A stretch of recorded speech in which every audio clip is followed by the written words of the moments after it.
Chapter 9. My master has a pockmarked face. I hear smallpox was quite prevalent before the Meiji Restoration, but considering we're in the era of the Anglo-Japanese alliance, such a face feels rather out of season. Medical statistics have precisely calculated that the decline of smallpox is inversely proportional to population growth, and in the near future, it will be eradicated entirely. This is such a well-reasoned conclusion that even a cat like myself has no room for doubt. I don't know how many people on Earth currently live with pockmarked faces, but within my social circle, after careful consideration, I can say there are none among cats and only one among humans. And that one happens to be my master. How unfortunate.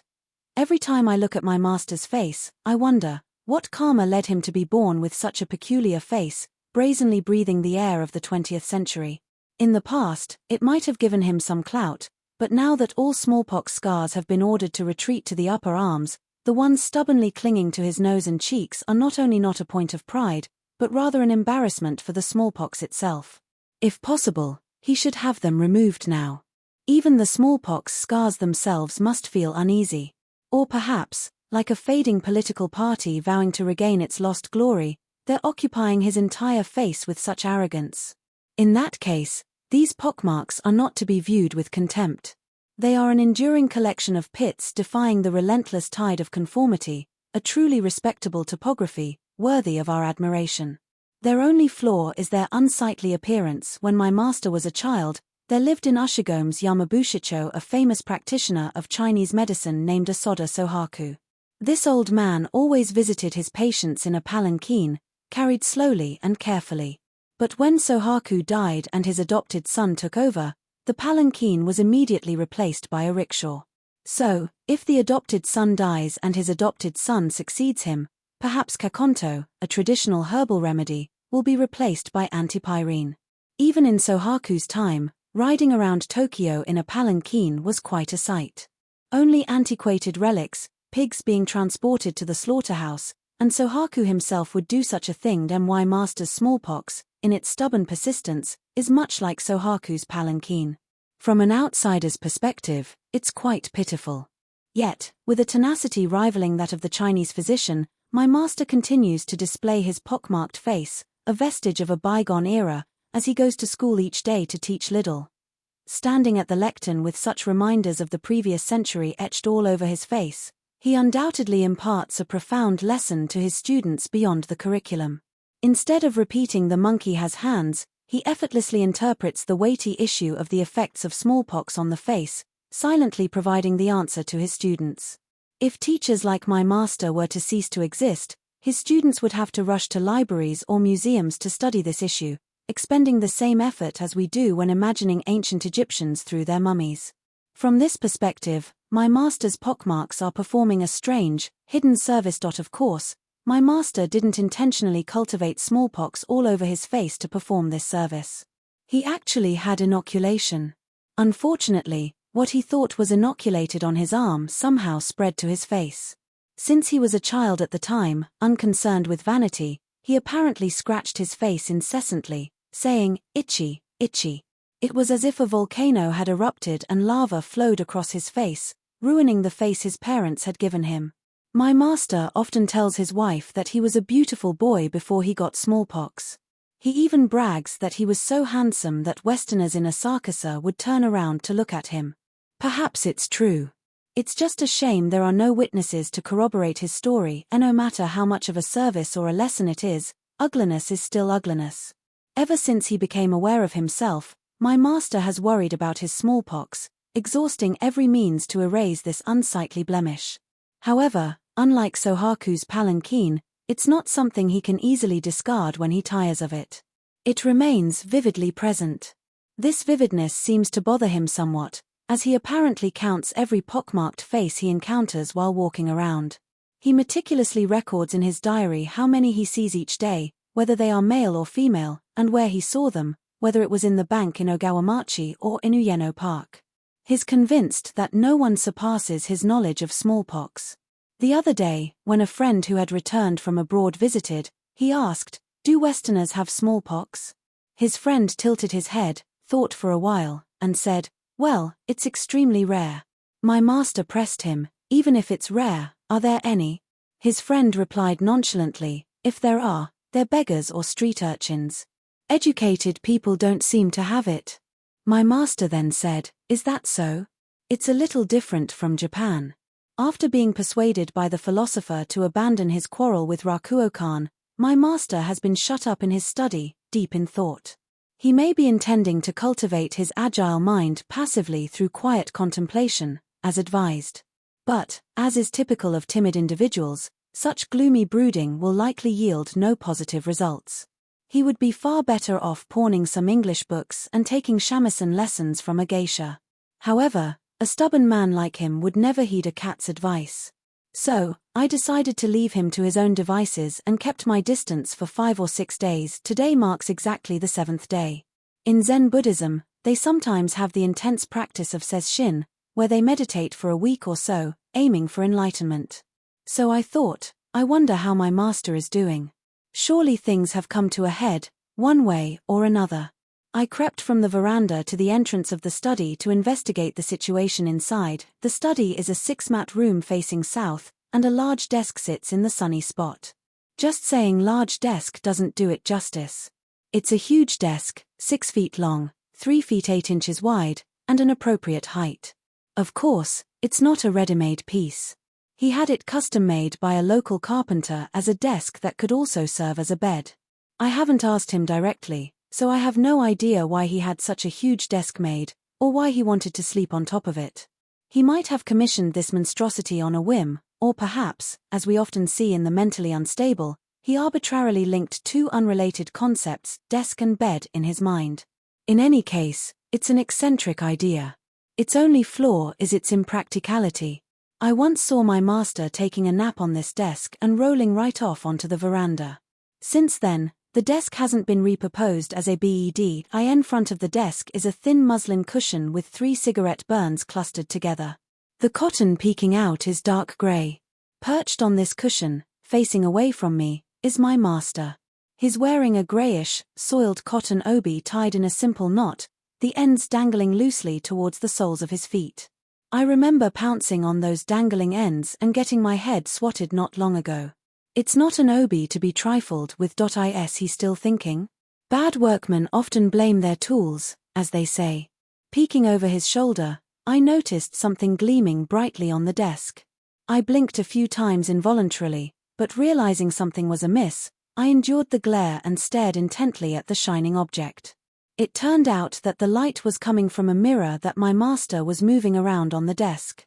But why would he be brandishing a mirror in his study? Mirrors belong in the bathroom. In fact, I saw this very mirror in the bathroom this morning.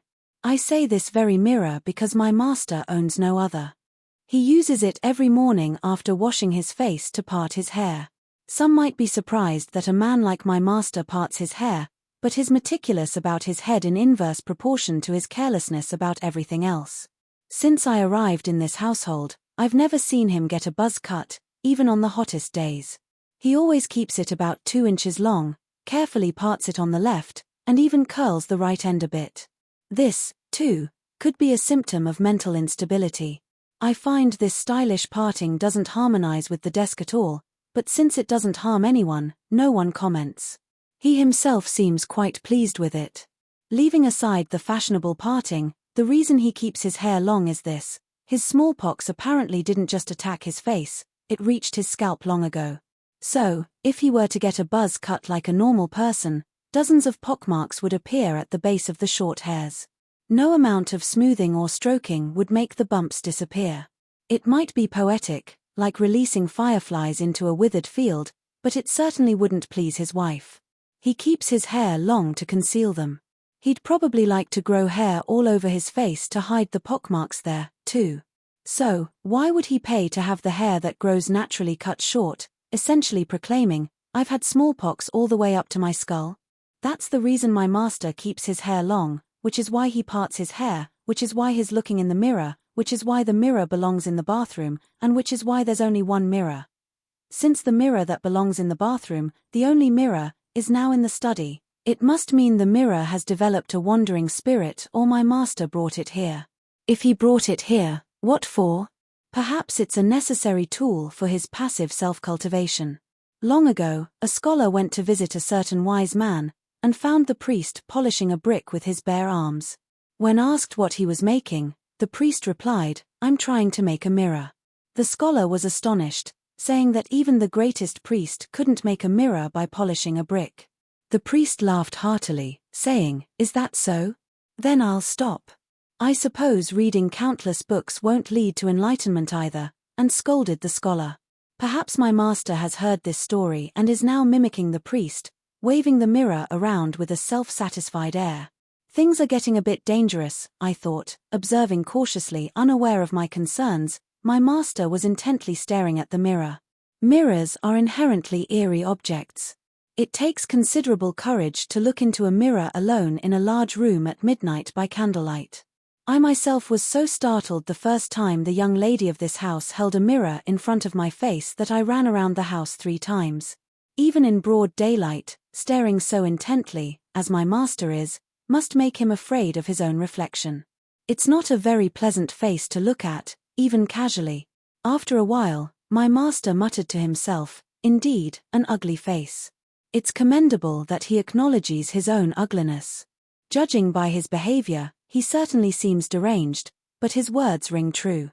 One step further and he'll be terrified by his own ugliness. One cannot truly be called a man of hardship without experiencing the chilling realization of their own wickedness. And without hardship, one cannot achieve enlightenment. At this point, I expected my master to cry out, "Oh, how frightening," but he didn't. After saying, "Indeed, an ugly face," he started doing something odd, puffing out his cheeks. Then he slapped his puffed cheeks a few times with his palms. I don't know what kind of spell he was trying to cast.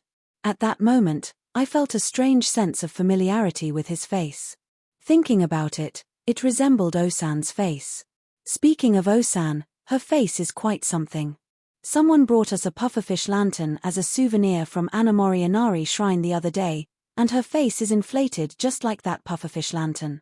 The inflation is so severe that her eyes are nowhere to be seen.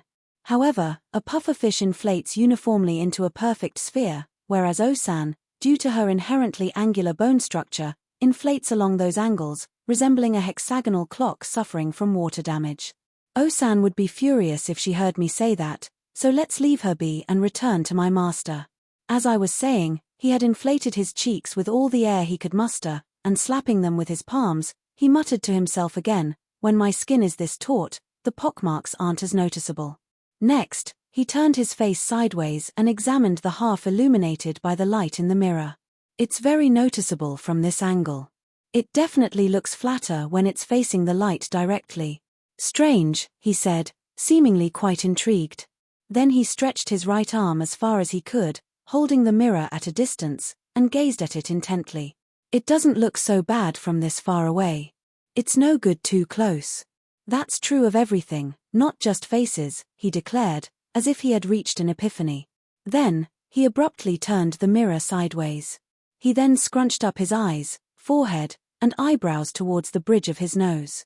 Just as a decidedly unpleasant visage emerged, he seemed to realize, "No, this is no good," and quickly stopped. "Why is my face so ghastly?" he wondered, pulling the mirror about 3 inches from his eyes. He stroked the side of his nose with his right index finger, then pressed the fingertip firmly onto some blotting paper that happened to be on the desk. The absorbed oil from his nose formed a small, round spot on the paper. He was quite the performer. Then, using the same oil-smeared fingertip, he deftly flipped his lower right eyelid, revealing what is commonly known as the water ghost. Was he studying his smallpox, or competing in a staring contest with the mirror? It was hard to tell.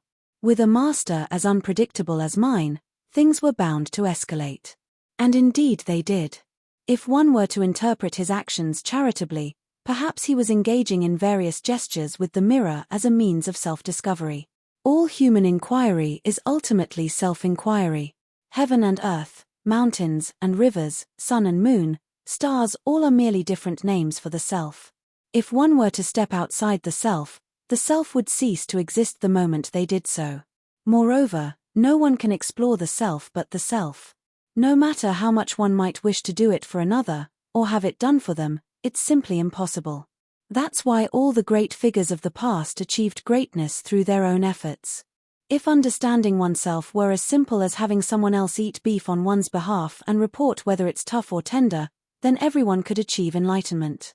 Listening to sermons in the morning, hearing lectures in the evening, poring over books under the lamplight, all are merely tools for prompting self-realization. There's no reason for the self to exist within the Dharma expounded by others, the path explained by others, or even within the mountains of decaying books. If it does, it's merely a ghost of the self. Of course, in some cases, a ghost might be better than nothing. Chasing a shadow might lead one to the substance it represents. Most shadows, after all, don't stray far from their source. In this sense, if my master is scrutinizing himself in the mirror, he's quite a remarkable man. I find it far superior to pretending to be a scholar by parroting Epictetus. Just as a mirror can be an incubator of vanity, it can also be a disinfectant of pride. There's no better tool for fueling folly than approaching it with vanity. Since ancient times, 2/3 of the incidents where arrogance led to self-destruction and the downfall of others can be attributed to mirrors.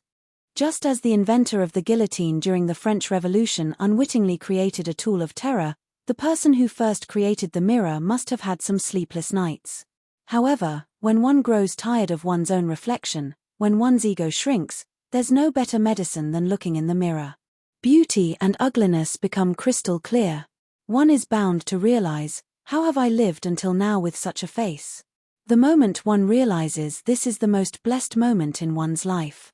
There is nothing more admirable than recognizing one's own foolishness. In the face of this self-aware fool, all pretenders must bow their heads in awe. They might think they are holding their heads high, scorning and mocking themselves, but from our perspective, their very act of holding their heads high is an act of bowing in awe. My master isn't wise enough to look in the mirror and understand his own folly. But he's capable of objectively recognizing the pockmarks etched on his face.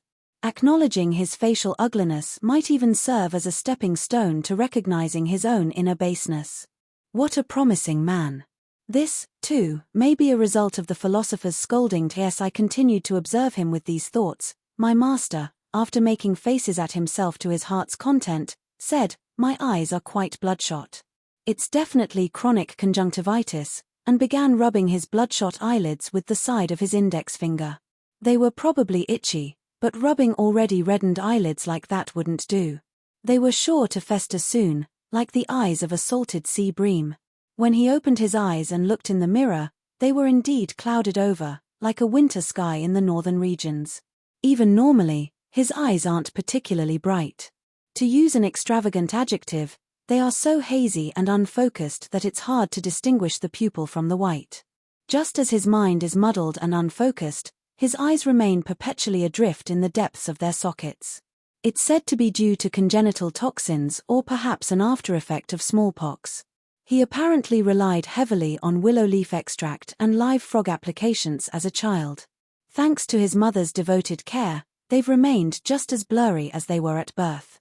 I secretly believe this condition is not due to toxins or smallpox. The reason his eyes wander in this murky, clouded state is because his brain is composed of an opaque, impenetrable substance, and its function has reached the depths of obscurity. This naturally manifests in his physical form, causing needless worry for his unsuspecting mother. Where there's smoke, there's fire, and cloudy eyes are a testament to foolishness. So, his eyes are a symbol of his mind, and since his mind is full of holes like tempo coins, his eyes, too, are likely as useless as tempo coins. Now he started twisting his beard. His beard is inherently unruly, with each hair growing in its own direction. Even in an age where individualism is in vogue, such unbridled self-expression must be a nuisance for its owner. My master, recognizing this, has recently been diligently training his beard, striving to arrange it as systematically as possible. His efforts have not been in vain, and lately, the hairs have begun to fall into line somewhat. Until recently, he simply had a beard, but now he boasts that he cultivates one. Enthusiasm is fueled by visible progress, and he seems to believe his beard has a bright future. So, morning and evening, whenever he's free, he devotes himself to disciplining his beard. His ambition is to cultivate a magnificent beard like Kaiser Wilhelm II, a beard that embodies the burning spirit of aspiration. Therefore, regardless of whether the paws face sideways or downwards, he grabs handfuls of hair and pulls them upwards. It must be quite an ordeal for the beard. Even the owner himself finds it painful at times. But that's what training is all about. He pulls it upwards, whether it likes it or not. To an outsider, it might seem like a bizarre hobby, but he believes it's entirely appropriate. It's like an educator forcefully bending a student's true nature and boasting, "Look what I've accomplished." There's no reason to criticize him. As my master was diligently training his beard with fervent devotion, the polygonal Osan emerged from the kitchen, her red hand thrust into the study, announcing as usual, "You've got mail." My master, his right hand clutching his beard and his left holding the mirror, turned towards the entrance. The moment Osan saw his beard, which looked as if it had been ordered to stand on end like the figure 8 on its tail, she abruptly retreated to the kitchen, leaning against the Kamadu lid and laughing heartily. My master remained unfazed. He calmly set down the mirror and picked up the mail. The first letter was printed in formal type, respectfully. "We trust this letter finds you in good health. Reflecting on the Russo-Japanese War, we celebrate the restoration of peace achieved through a series of victories.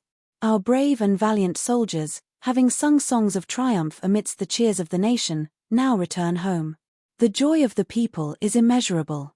The soldiers who responded to the call to arms and served with valor have endured the hardships of a distant land, dedicating themselves to battle and offering their lives for the nation. Their unwavering loyalty will be etched in our memories forever. The return of our troops will be largely completed this month. Therefore, our association, representing the residents of this ward, will hold a grand welcome home celebration for over 1,000 returning officers and soldiers on the 25th of this month. This event will also serve to console the families of fallen soldiers, expressing our heartfelt gratitude. We respectfully request your generous contribution to this momentous occasion. Your support is essential to the success of this event. Sincerely. The sender was a member of the peerage. My master, after silently reading the letter, immediately rolled it up and tossed it back into the envelope, feigning ignorance. He's unlikely to donate. He donated 2 or 3 yen to the Tohoku Famine Relief Fund the other day and hasn't stopped complaining about being forced to donate every time he sees someone. If it's a donation, it should be offered, not taken. It's not as if he was robbed. It's inappropriate to say he was forced. Yet, my master seems to think he was robbed, and it's unlikely he'll donate even a penny to a military welcome home celebration, no matter how much it's endorsed by a member of the peerage, especially based on just a printed letter. From my master's perspective, he'd rather welcome himself before welcoming the army. After welcoming himself, he might welcome almost anything, but while his own daily necessities are unmet, he's happy to leave the welcoming to the peerage. My master picked up the second letter and said, "Oh, this one is printed, too. Dear Sir Madam, we hope this letter finds you and your family in good health as the autumn chill sets in.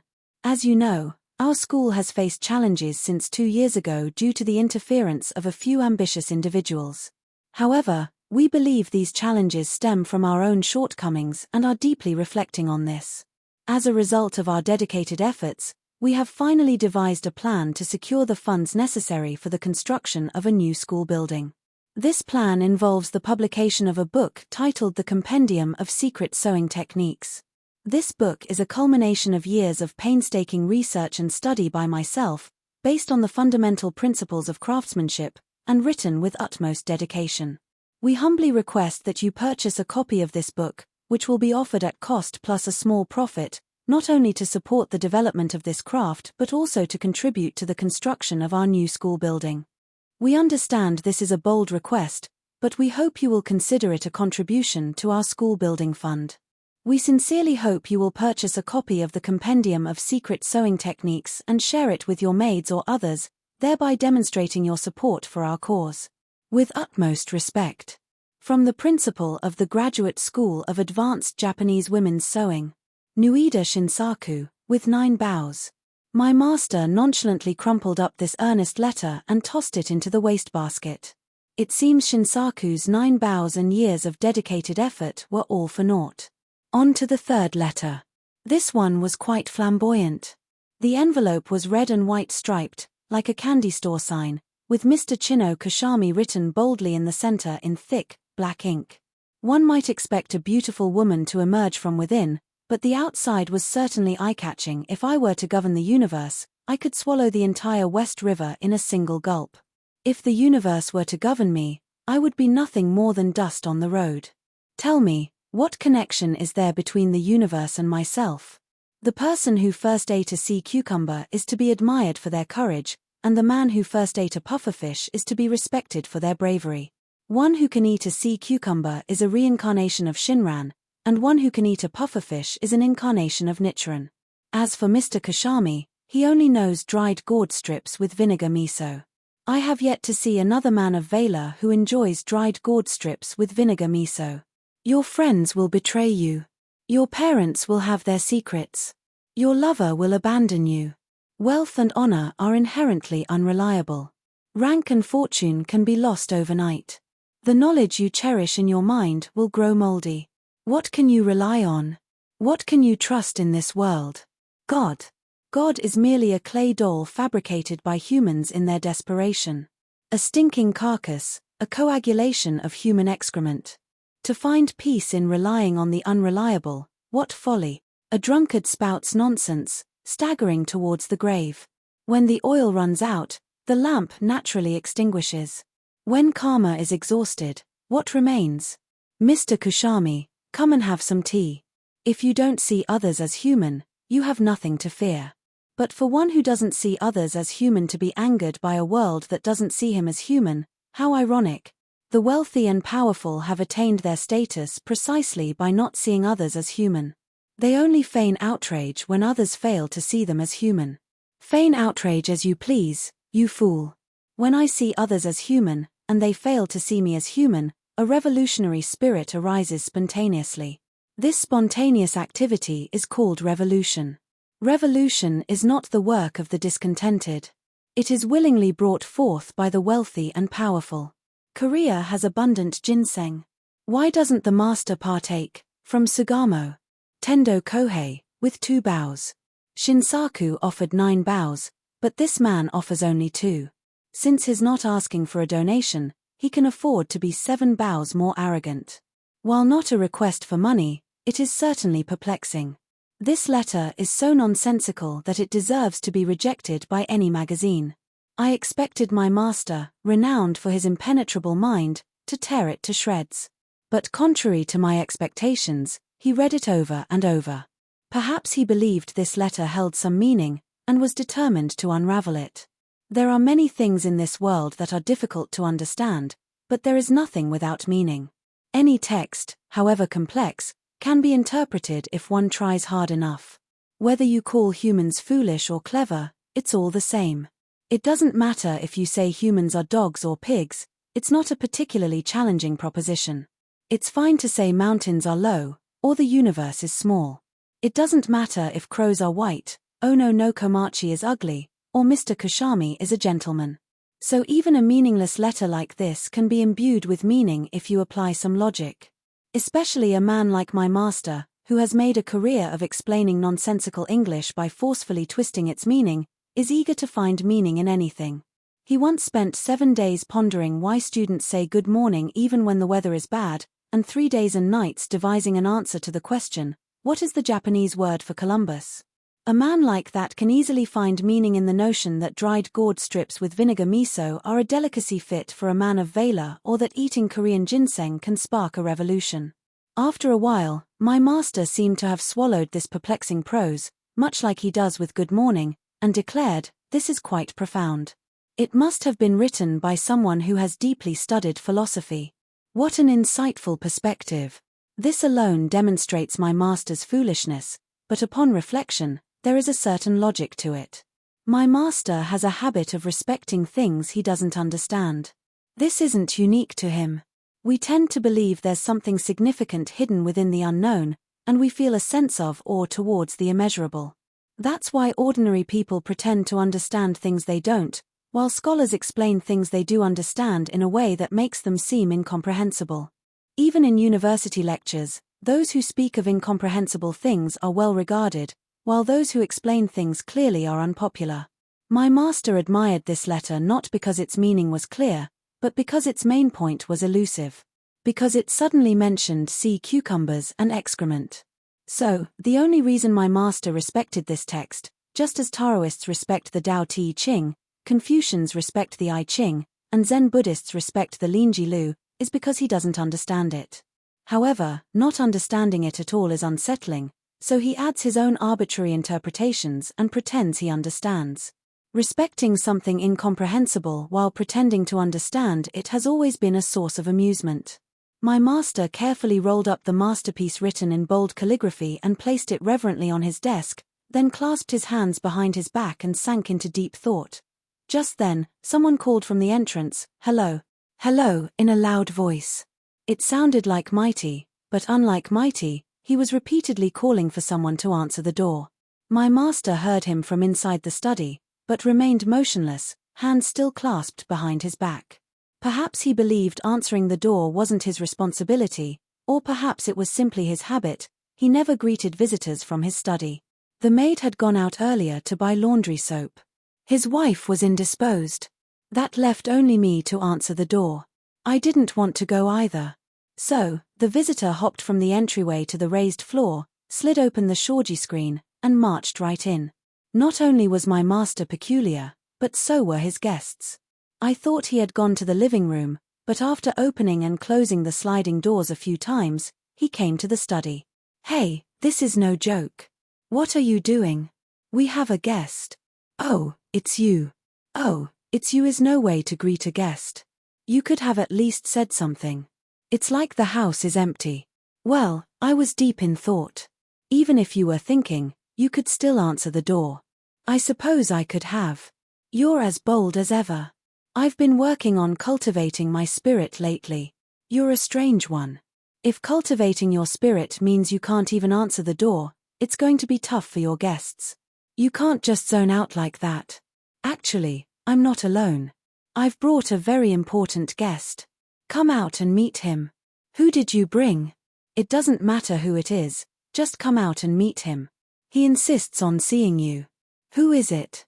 Never mind who, just come out. My master stood up abruptly, hands still clasped behind his back, and said, "You're trying to trick me again, aren't you?"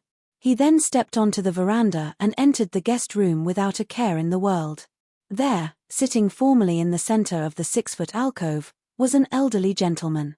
My master, startled, instinctively removed his hands from behind his back and plopped down near the sliding paper door.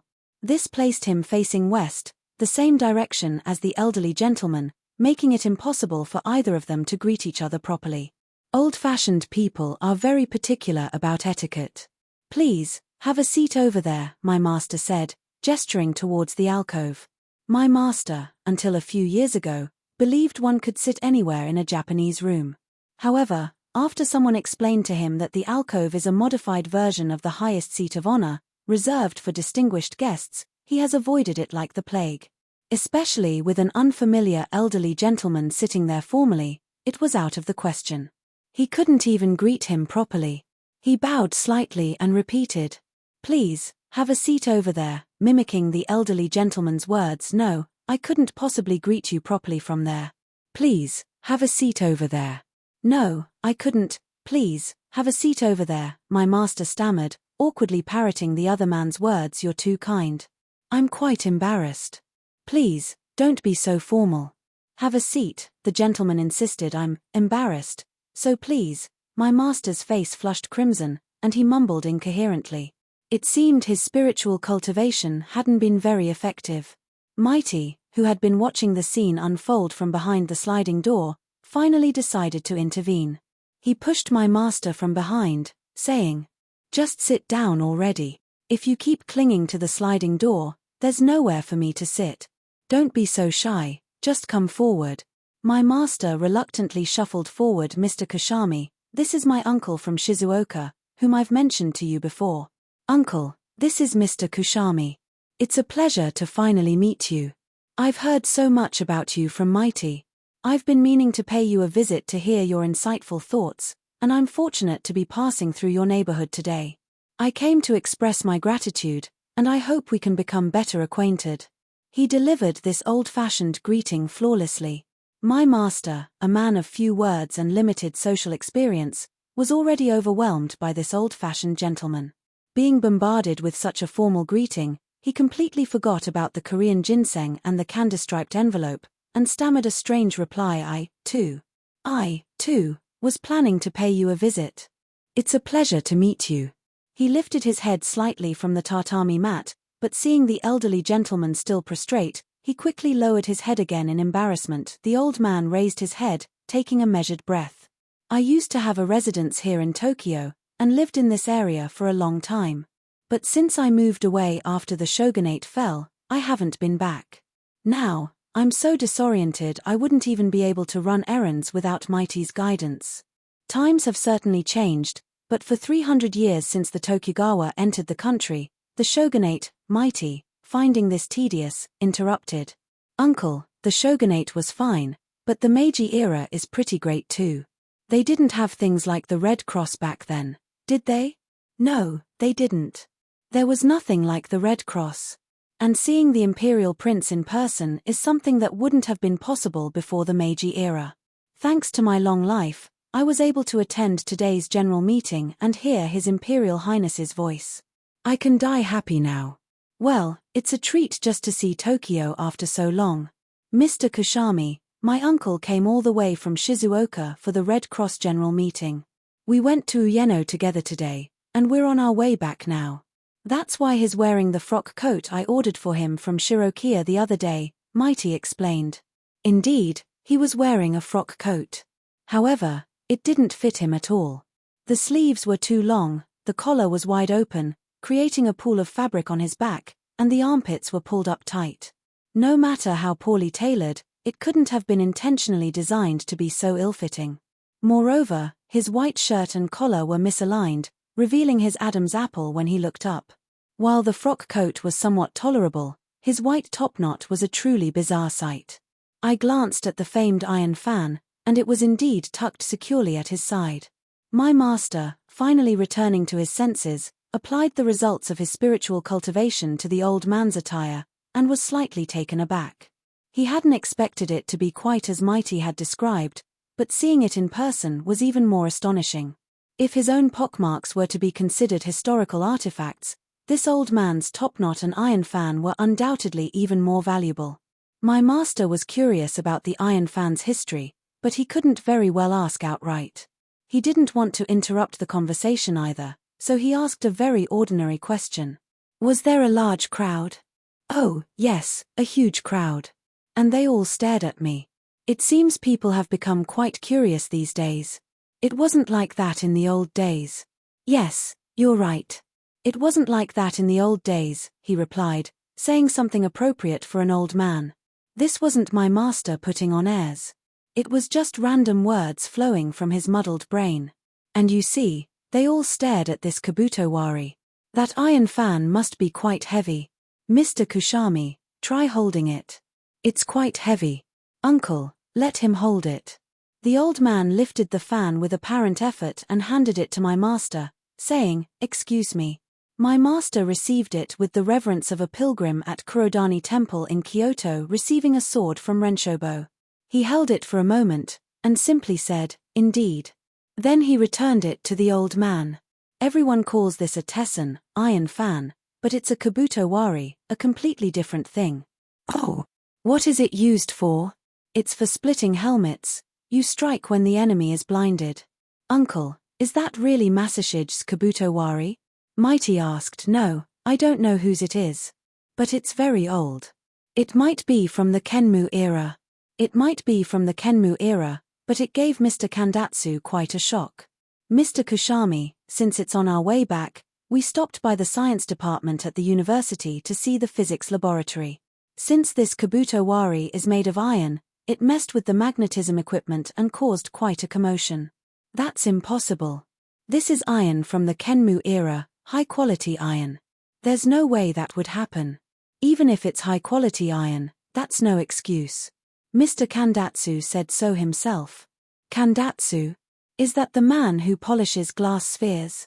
What a waste of a young man's time. He could be doing something more productive. Don't be so quick to judge. He's doing research. He believes polishing those spheres will make him a great scholar. If polishing spheres makes one a great scholar, anyone could do it. I could do it. Even a glassblower could do it. In ancient China, such men were called sphere polishers, and they were considered to be of very low status, he said, looking at my master, seemingly seeking agreement. Indeed, my master replied, nodding sagely. All of today's scholarship is focused on the material world. It might seem impressive, but it's of little practical use. In the old days, samurai risked their lives in everything they did, so they trained their minds to remain calm in times of crisis. You understand, don't you?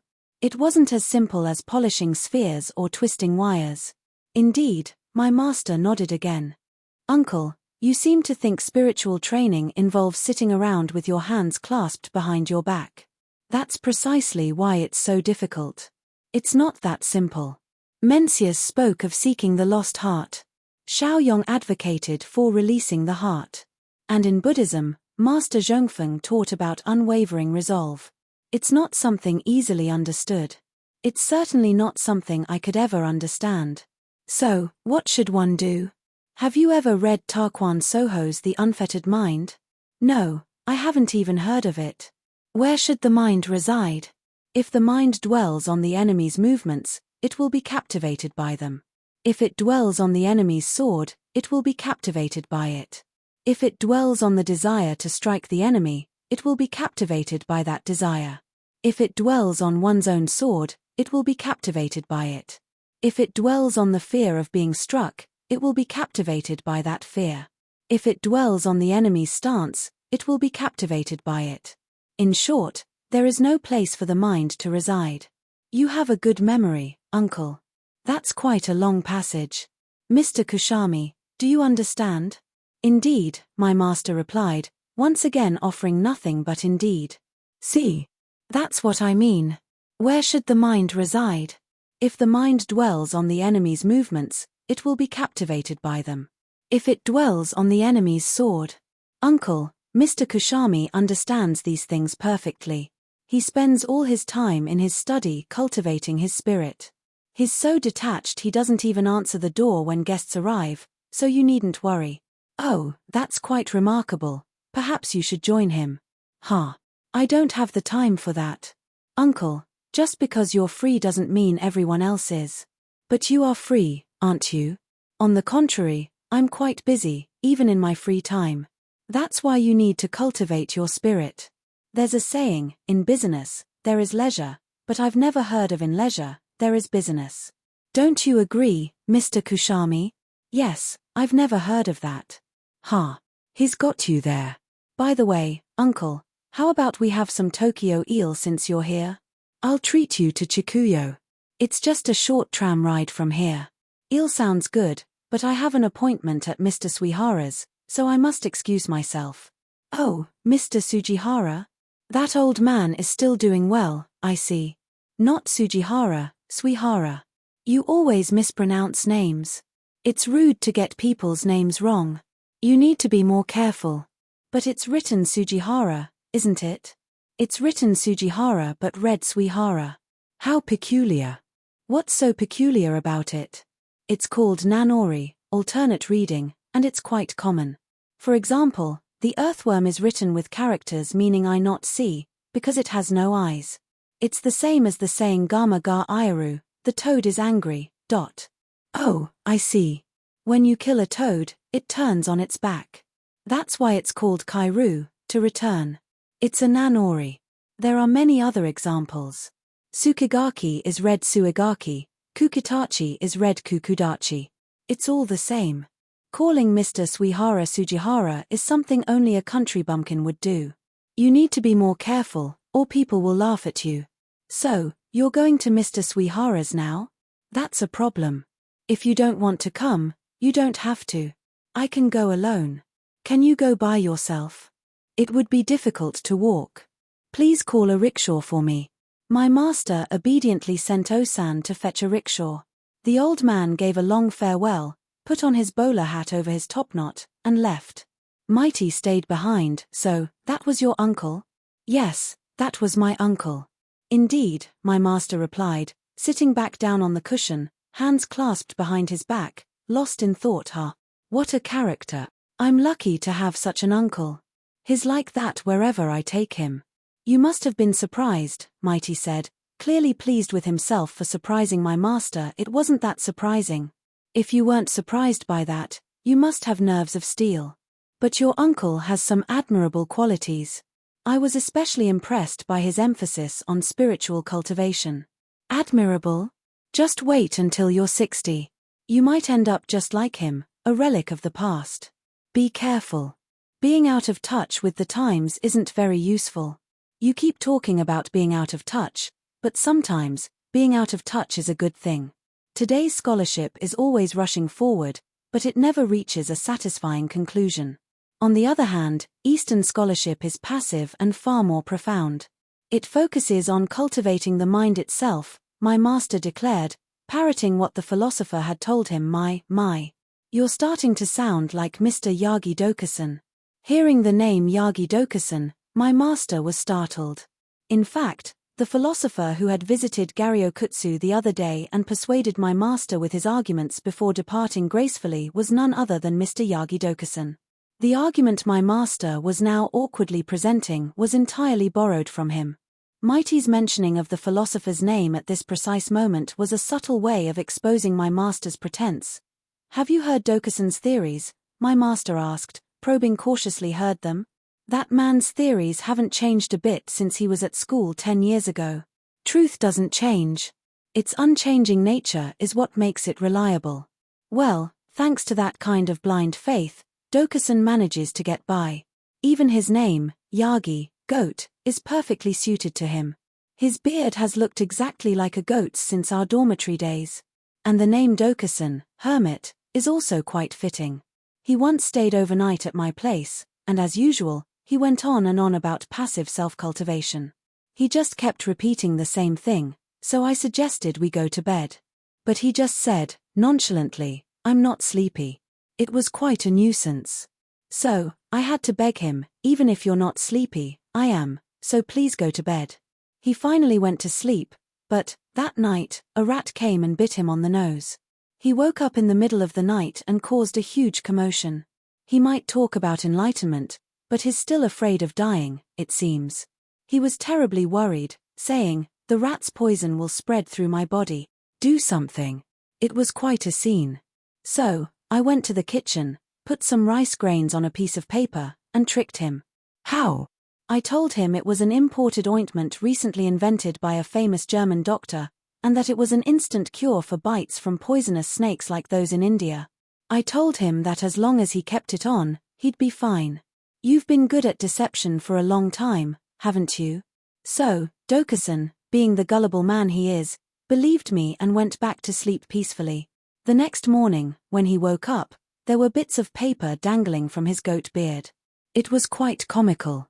But he seems to have become much more respected since then. Have you seen him recently? He came by about a week ago and we talked for a long time. I thought so. That's why you're spouting Dokusan's passive theories. Actually, I was quite impressed by what he said, so I've been trying to cultivate my spirit. That's fine, but don't take everything people say too seriously. Dokusan might talk a good game, but when it comes down to it, he's just like everyone else. Remember the great earthquake 9 years ago? Dokusan was the only one in the dormitory who jumped out of the second-floor window and got injured. He has quite an explanation for that, doesn't he? Yes, he does. He says it was a demonstration of Zen's swift and decisive action. He boasts that while everyone else was panicking during the earthquake, he alone reacted instantly by jumping out of the window, and that it was proof of his spiritual training. He was actually happy about it, limping around with a smug look on his face. He's a stubborn man. People who make a fuss about Zen or Buddhism are usually the most suspicious. Is that so?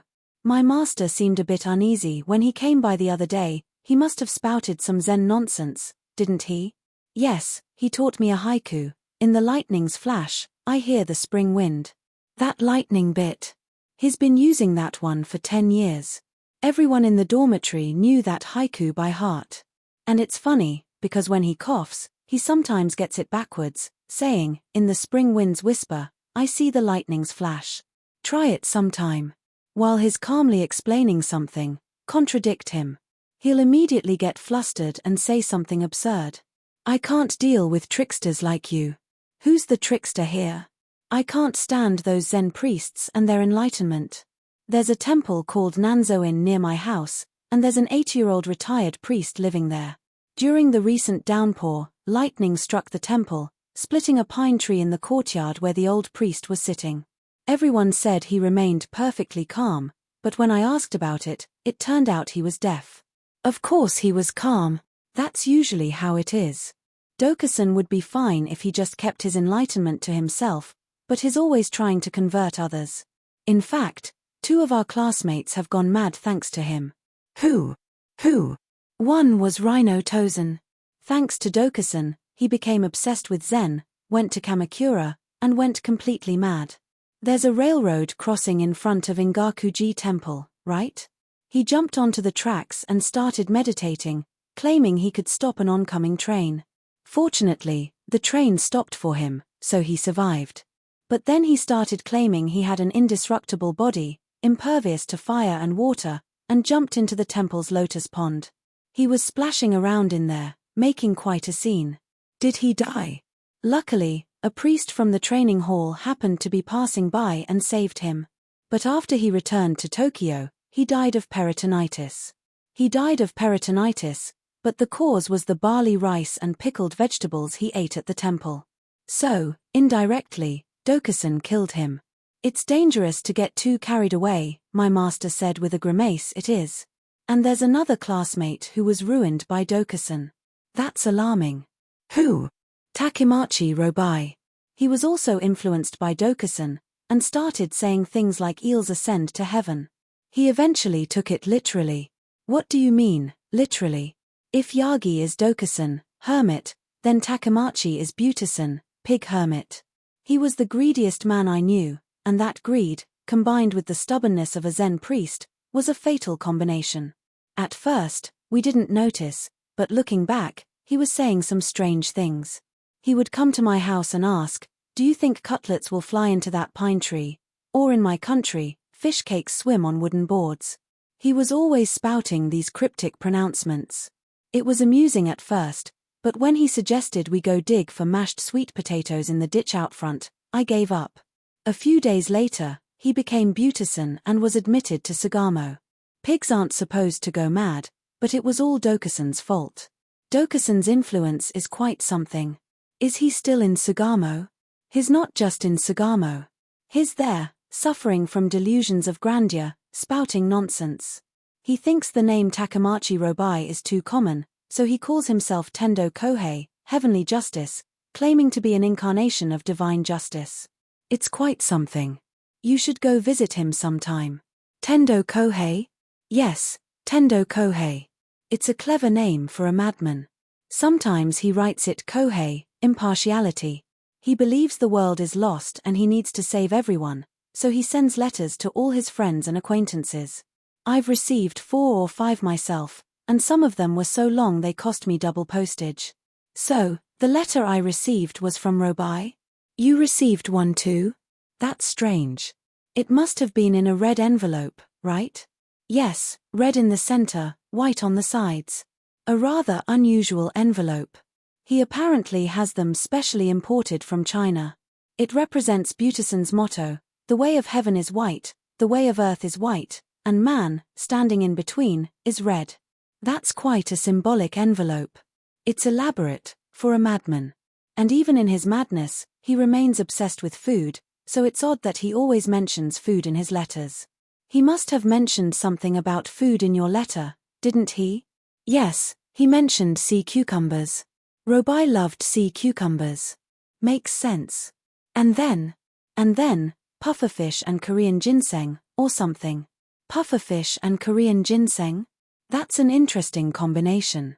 He probably meant, if you get pufferfish poisoning, take some ginseng. It didn't seem like that. It doesn't matter. He's mad, after all. Is that all? There's one more line, Mr. Kashami, please come and have some tea. Ha ha ha. Please come and have some tea is a bit harsh. He must have thought he was being very clever. Bravo, Tendo Kohei. Mighty burst into laughter.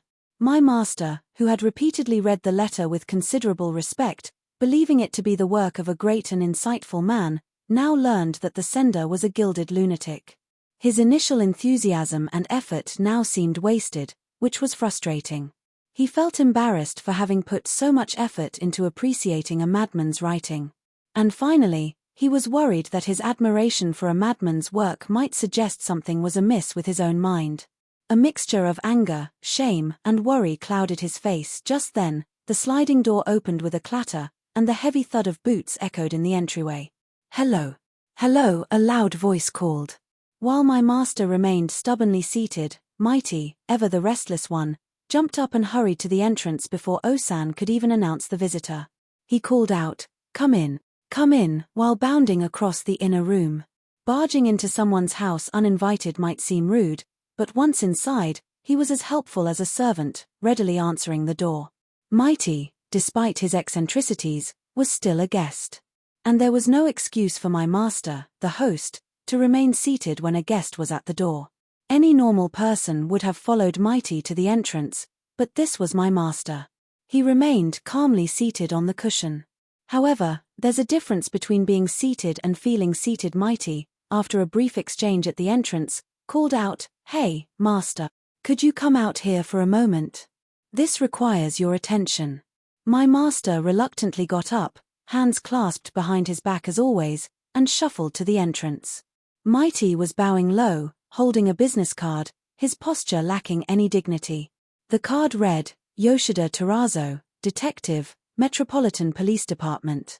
Standing next to Terazo was a tall, dashing young man in a summer kimono.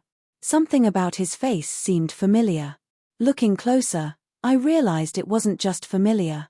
It was the burglar who had visited us late at night and made off with the yams.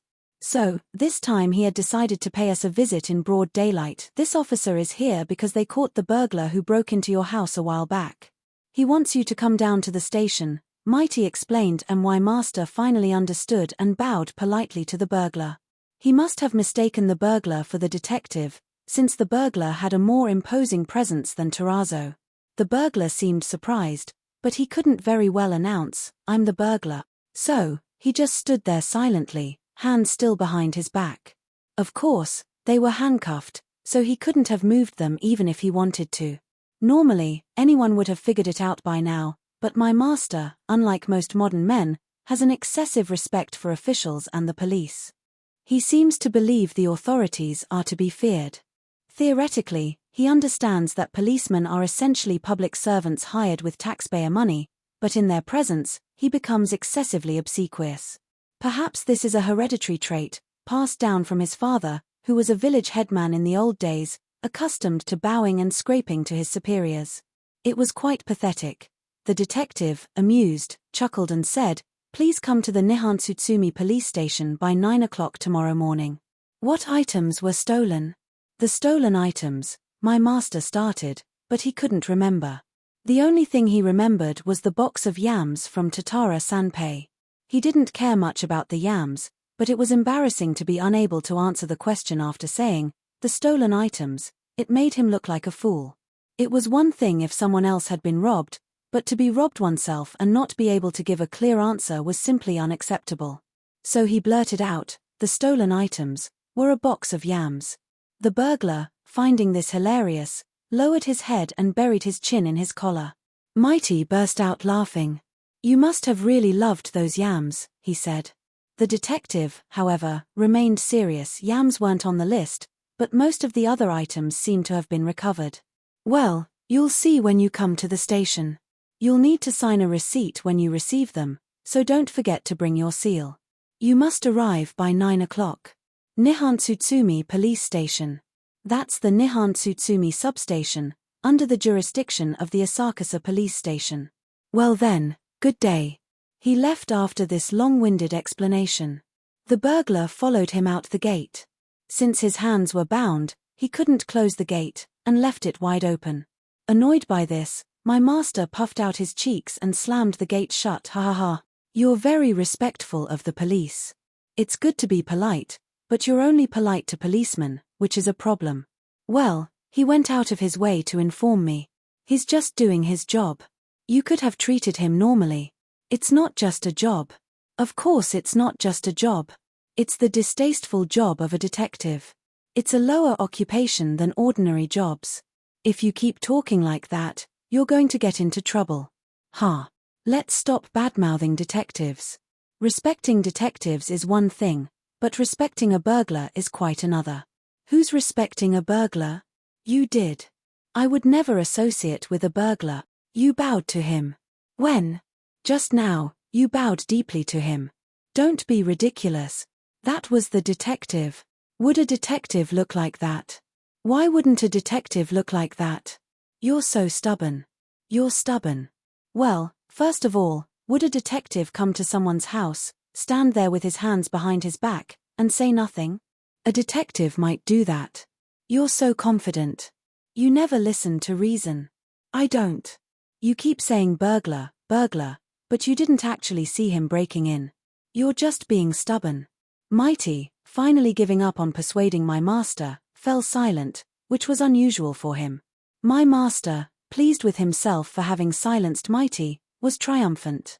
From Mighty's perspective, my master's stubbornness had only diminished his value, but from my master's perspective, it had elevated him above Mighty. Such misunderstandings are common in the world. Stubbornly clinging to one's position might feel like a victory, but it only lowers one's social standing. Strangely, the stubborn person remains blissfully unaware that others are looking down on him and avoiding him. He lives in blissful ignorance. This kind of happiness is apparently called pig happiness. Are you really going to the police station tomorrow? Of course, I am. He said to be there by 9, so I'll leave at 8. What about school? I'll take the day off, he declared with unusual bravado. My. Are you allowed to do that? Of course. I'm on a monthly salary, so it won't be deducted. Don't worry, he confessed frankly. He was as naive as he was stubborn. It's good that you're going, but do you know how to get there? Of course not. I'll take a rickshaw. He was getting annoyed. You're quite the Tokyoite, rivaling even my uncle from Shizuoka. Be as impressed as you like. Ha. The Nihon Tsutsumi police station isn't just any police station. It's in Yoshiwara. What? Yoshiwara. Yoshiwara, the red light district? Yes, the one and only Yoshiwara. So, are you still going?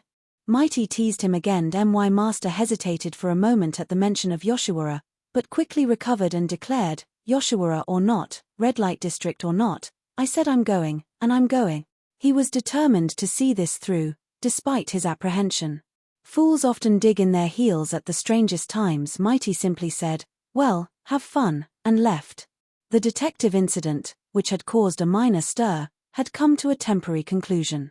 Mighty continued to chat idly until dusk, then left, saying he didn't want to be scolded by his uncle for staying out too late. After Mighty left, my master had a quick dinner and returned to his study, where he once again clasped his hands and began to ponder. It seems Yagi Dokusan, the man I admired and wanted to emulate, isn't someone worth emulating after all, according to Mighty. Not only that, but his theories seem rather nonsensical, perhaps even bordering on madness, as Mighty suggested. And he has 2 actual lunatics as disciples. That's quite dangerous. If I get too close to him, I might be drawn into that same world of madness. And Tendo Kohei, whose writing I admired, believing him to be a great man of profound insight, is actually a madman named Takemachi Robai, currently residing in Sagamo Asylum. Even if Mighty's account is exaggerated, it's probably true that he's making a name for himself in the asylum, claiming to be the arbiter of heavenly justice. Perhaps there's something wrong with me as well. Birds of a feather flock together, as they say. If I admire the theories of a madman, or at least sympathize with his writing, perhaps I, too, am close to madness. Even if I'm not completely insane, if I choose to live alongside madmen, I might as well break down the wall between our houses and chat with them knee to knee. This is a serious matter. Come to think of it, lately, my own thoughts have become strangely erratic and bizarre. A slight chemical change in my brain can affect my will, my actions, and my words in strange ways. Even if my tongue lacks eloquence and my armpits don't exude a refreshing breeze, What am I to do if my breath smells of madness and my muscles twitch with insanity? This is getting serious. Perhaps I'm already a madman. Fortunately, I haven't harmed anyone or caused any trouble, so I haven't been expelled from the neighborhood. I'm still allowed to exist as a citizen of Tokyo. This is no longer a matter of passive versus active. I need to check my pulse. But my pulse seems normal. Perhaps I have a fever. But I don't feel feverish either. Still, I'm worried. If I keep comparing myself to madmen, focusing on the similarities, I'll never escape the realm of madness. This is the wrong approach. I arrive at this conclusion because I use madness as the standard and try to fit myself into it. If I were to use a healthy person as the standard and compare myself to that, perhaps I would reach a different conclusion. I need to start with someone close to me. First, how about the frock-coated uncle who visited today? Where should the mind reside? He seemed a bit eccentric. Second, how about Kandatsu? He spends all day polishing spheres, bringing his own lunch. That's a bit strange too. Third, Mighty. He seems to think clowning around is his calling. He's a madman, plain and simple. Fourth, Mrs. Kaneda. Her malicious nature is completely irrational. She's a pure embodiment of spite. Fifth, Mr. Kaneda. I haven't met him, but judging by the way he respectfully allows his wife to behave, he must be an extraordinary man. Extraordinary is another word for mad, so let's include him in this category. And then, yes, the gentlemen of Rakuo-kan. They're still young, but in terms of mania, they are truly remarkable, worthy of ruling the world. Looking at it this way, most people seem to belong to this category. I'm starting to feel reassured. Perhaps society is just a collection of madmen. Madmen gather, jostling, squabbling, cursing, and fighting, forming a collective that expands and contracts like a living cell. This, perhaps, is what we call society. And those who are somewhat rational and discerning are considered a nuisance and locked away in asylums. So, perhaps those confined in asylums are the normal ones, and those rampaging outside are the madmen. An isolated madman is simply mad, but when madmen unite and gain power, they become sane. There are countless examples of powerful madmen abusing their wealth and power, manipulating smaller madmen, and committing atrocities, while being hailed as respectable men.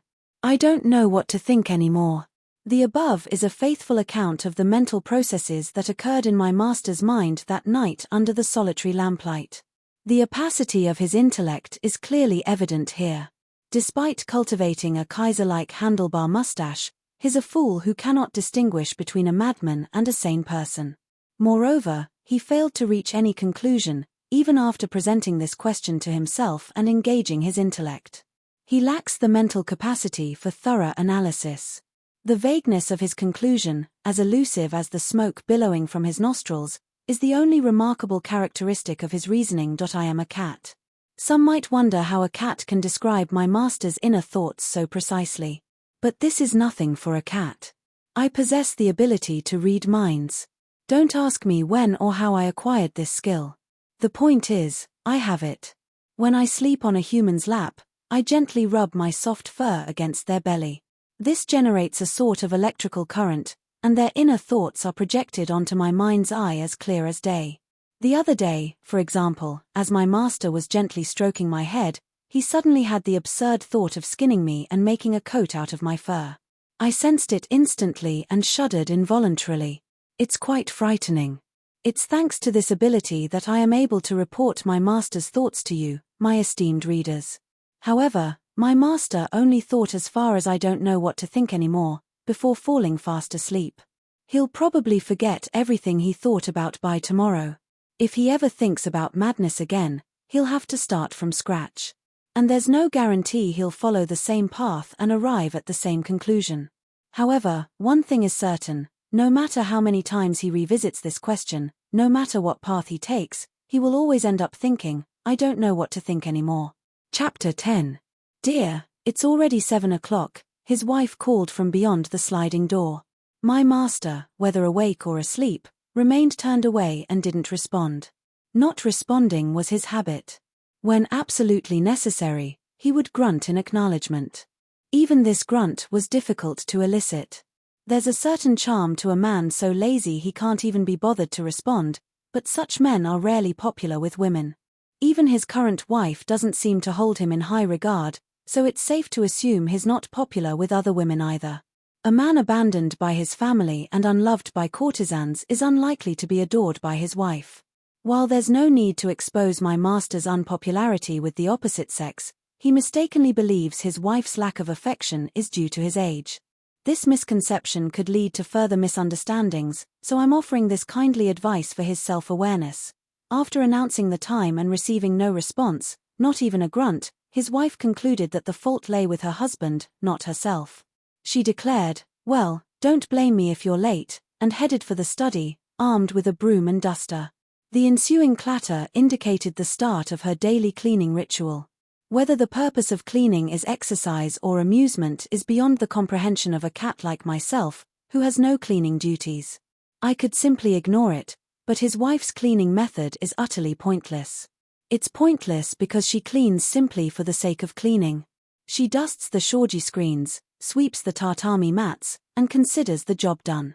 She bears no responsibility for the origins or consequences of the dust and dirt. It's better than nothing, I suppose, like the ancient Chinese ritual of symbolically driving away pestilence at the beginning of spring. But it doesn't benefit my master in the slightest. And yet, she diligently performs this pointless ritual every day. This is her defining trait. Despite years of cleaning, forming an automatic association between herself and the act, the results remain unchanged. The state of cleanliness is no different than before she was born, or before brooms and dusters were invented. I suspect the connection between his wife and cleaning is like the terms in a formal logic proposition, connected regardless of their content. Unlike my master, I'm an early riser, and I was already hungry. Of course, a cat like myself can't expect breakfast before the humans have theirs. But such is the pettiness of a cat. I wondered if, perhaps, the aroma of a steaming broth might be rising from the abalone shell, and I couldn't resist investigating. When hoping for something unlikely, it's best to remain patient and still, focusing on the desired outcome. But I couldn't help myself. Even though I knew I would be disappointed, I had to confirm it for myself. I couldn't resist the urge to test whether my hopes aligned with reality. Driven by hunger, I crept to the kitchen. I peeked into the abalone shell tucked away in the corner, and as expected, it was empty, gleaming faintly in the early autumn sunlight filtering through the window. Osan had already transferred the freshly cooked rice to the rice container and was now stirring the pot on the brazier. Around the rim of the pot, dried grains of rice formed small, crusty lines, resembling pieces of thin paper pasted onto the metal. The rice and miso soup were ready, so I figured I might as well ask for some. There was no point being shy. I had nothing to lose, even if she refused. Even a freeloader like myself has the right to eat. With this resolve, I started meowing, partly as a plea, partly as a complaint. Osan completely ignored me. I knew she was inherently unsympathetic due to her polygonal nature, but it was my job to elicit her compassion with a convincing performance. I tried a more pathetic meow, a mournful sound that I believed could move even a world-weary traveler to tears. Osan remained unmoved. Perhaps she's deaf. But a deaf maid would be useless. Perhaps she's only deaf to cat sounds. There's a condition called color blindness, where people believe they have perfect vision, but doctors consider them partially disabled. Perhaps Osan has a similar condition, sound blindness, a partial deafness limited to cat sounds. Surely, that too is a disability. And for a disabled person, she's awfully arrogant. Even at night, she refuses to open the door when I need to go out. And when she does let me out, she sometimes refuses to let me back in. Night dew is harmful, even in summer. And in winter, waiting outside all night for sunrise is incredibly harsh. The other night, when I was locked out, I was attacked by stray dogs and barely managed to escape by climbing onto the roof of the shed, where I shivered until dawn. All these misfortunes stem from Osan's lack of compassion. There was no point meowing at her, expecting a response. But desperation breeds resourcefulness, like a beggar praying or a pauper stealing. I tried meowing a third time, adding complexity to my vocalization to capture her attention. I believed it was as beautiful as a Beethoven symphony, but it seemed to have no effect on Osan. She suddenly knelt down, lifted a floorboard, and pulled out a 4-inch piece of charcoal. She then proceeded to break it into 3 pieces against the corner of the brazier, scattering black dust everywhere. Some of it probably landed in the miso soup. Osan didn't care. She simply pushed the 3 pieces of charcoal under the pot.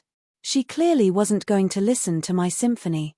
Defeated, I decided to retreat to the living room. As I passed the bathroom, I saw 3 girls washing their faces. The 2 older girls were kindergartners, and the youngest was so small she could barely keep up with her sisters. They weren't very good at washing their faces, let alone applying makeup. The youngest had pulled a wet rag from the bucket and was rubbing it all over her face. Washing one's face with a rag must be unpleasant, but this was the same child who found earthquakes amusing, so it wasn't surprising. Perhaps she's more enlightened than Yagi Dokusan. The eldest, being the eldest, felt a sense of responsibility and, tossing the gargle bowl aside, declared, "Boy-chan, that's a rag," and reached for it. Boy-chan, ever the stubborn one, refused to listen. "No. Babu," she protested, tugging at the rag. No one knows what babu means or where it comes from. Boy-chan only uses it when she's throwing a tantrum. The rag, being pulled in opposite directions, dripped water onto Boy-chan's feet. Her feet were fine, but the water also splashed onto her knees. She was wearing a genroku kimono. When I inquired about the meaning of genroku, I was told it referred to any medium-sized pattern. I have no idea where she learned that. "Boy-chan, your genroku is getting wet. Stop it," her sister scolded, sounding quite sophisticated. This same sister, until recently, had confused genroku with sugoroku, a board game. Speaking of genroku, these children often make amusing verbal blunders. They talk about mushrooms flying during fires, attending the tea miso girls' school, or putting Ibisu, a deity, and Daidokoro, kitchen, in the same category. Once, one of them declared, "I'm not a child of a straw shop." After further questioning, it turned out she had confused Uradana, back room, with Waradana, straw shop. My master laughs at these mistakes, but when he teaches English at school, he probably makes even more comical errors. In all seriousness. Boy-chan, she insists on being called Boba, having secured the larger bowl and chopsticks, proceeded to wield them with unrestrained tyranny. Since she couldn't handle them properly, she had to resort to brute force. First, she grabbed both chopsticks near the base and plunged them into the bowl. The bowl, filled with rice and miso soup, tilted precariously, spilling the soup onto Boba's chest. This didn't faze her in the slightest. She was a tyrant. Next, she lifted the chopsticks with all her might, bringing a clump of rice to her mouth. Most of the rice missed her mouth and landed on her nose, cheeks, and chin. Countless grains also missed her face entirely and landed on the tatami mat. It was a terribly messy way to eat. I offer this advice to Mr. Kaneda and all those in positions of power: if you handle the affairs of others as Boba handles her chopsticks, very little will actually reach your mouth. And what does reach your mouth will be by chance, not by design. Please reconsider your methods. It's unbecoming of even the most shrewd and experienced businessman. Tonko, the elder sister, having had her own chopsticks and bowl confiscated by Boba, had been making do with a smaller set. But the bowl was so small that even when filled to the brim, it only held 3 mouthfuls. Consequently, she had to refill it frequently. She had already had 4 servings and was now on her 5th. She opened the rice container, took out the large rice paddle, and stared at it for a moment, seemingly debating whether to have more. She finally made up her mind and scooped up a portion, carefully avoiding the burnt bits. So far, so good. But as she transferred the rice to her bowl, some of it missed and landed on the tatami mat. Unfazed, she carefully picked up the fallen grains and put them back into the rice container. It seemed a bit unsanitary. Boba's grand display of chopstick wielding coincided with Tonko finishing her 5th serving. The elder sister, seeing Boba's messy face, couldn't help herself. "Oh, Boba-chan, your face is covered in rice," she exclaimed, and proceeded to clean it. She picked a grain of rice off Boba's nose and, instead of discarding it, popped it into her own mouth. Next, she tackled Boba's cheeks. There was quite a collection there, perhaps 20 grains in total. She diligently picked them off one by one and ate them, until Boba's face was completely clean. Sunko, the middle child, who had been quietly nibbling on pickled radish, suddenly fished a piece of sweet potato out of her miso soup and tossed it into her mouth. As you all know, boiled sweet potato can be scalding hot. Even adults have to be careful not to burn their mouths. Sunko, being inexperienced with sweet potatoes, was understandably startled.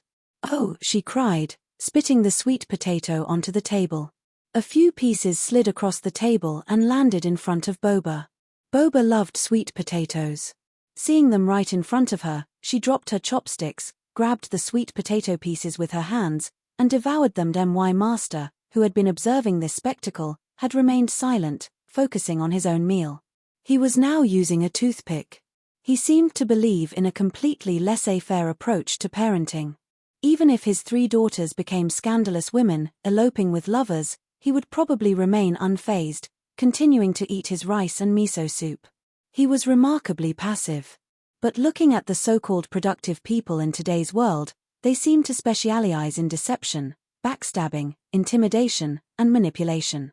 Even middle school students, mimicking their elders, believe this is the way to get ahead, shamelessly engaging in behaviors they should be embarrassed by, believing themselves to be future gentlemen. These are not productive people. They are thugs. As a Japanese cat, I have a certain degree of patriotism. I feel the urge to swat these thugs every time I see them. Every additional thug weakens the nation. Schools with such students are a disgrace, and a nation with such citizens is a disgrace. And yet, they thrive. It's baffling. Japanese people seem to lack even a cat's sense of decency. It's pathetic. Compared to these thugs, my master is a far superior human being. His lack of ambition is what makes him superior. His incompetence is what makes him superior. His lack of cunning is what makes him superior. Having finished his uneventful breakfast, my master changed into his Western clothes and took a rickshaw to the Nihonsutsume police station. When he left, he asked the rickshaw-man if he knew where Nihonsutsume was. The rickshaw-man chuckled. It was rather amusing that my master had to specify Nihonsutsume, near Yoshiwara, the red light district. After my master's rare departure by rickshaw, his wife finished her own meal and called out to the children, "Come on, let's get ready for school. We'll be late." The children, unfazed, replied, "But today is a holiday," and showed no signs of getting ready. "A holiday? Hurry up and get ready," she scolded. The eldest daughter retorted, "But Sensei said yesterday that we have a holiday." His wife, now slightly suspicious, retrieved the calendar and checked. It was indeed marked in red as a festival day. My master had apparently submitted a leave of absence request for a holiday, and his wife had unknowingly mailed it. Whether Mighty was genuinely unaware of the holiday or just pretended to be is uncertain. "Well then," she said, surprised. "You can all play quietly today." She then took out her sewing box and began to work. For the next 30 minutes, peace reigned in the household, and nothing of note occurred. Then, an unexpected visitor arrived. It was a young woman of 17 or 18, a student, wearing heeled shoes and a long purple hakama, her hair styled in a bun like an abacus bead. She entered through the back door without announcing herself. This was my master's niece, Yuki, a student who occasionally visited on Sundays and often ended up arguing with her uncle. Her face, however, wasn't as remarkable as her name.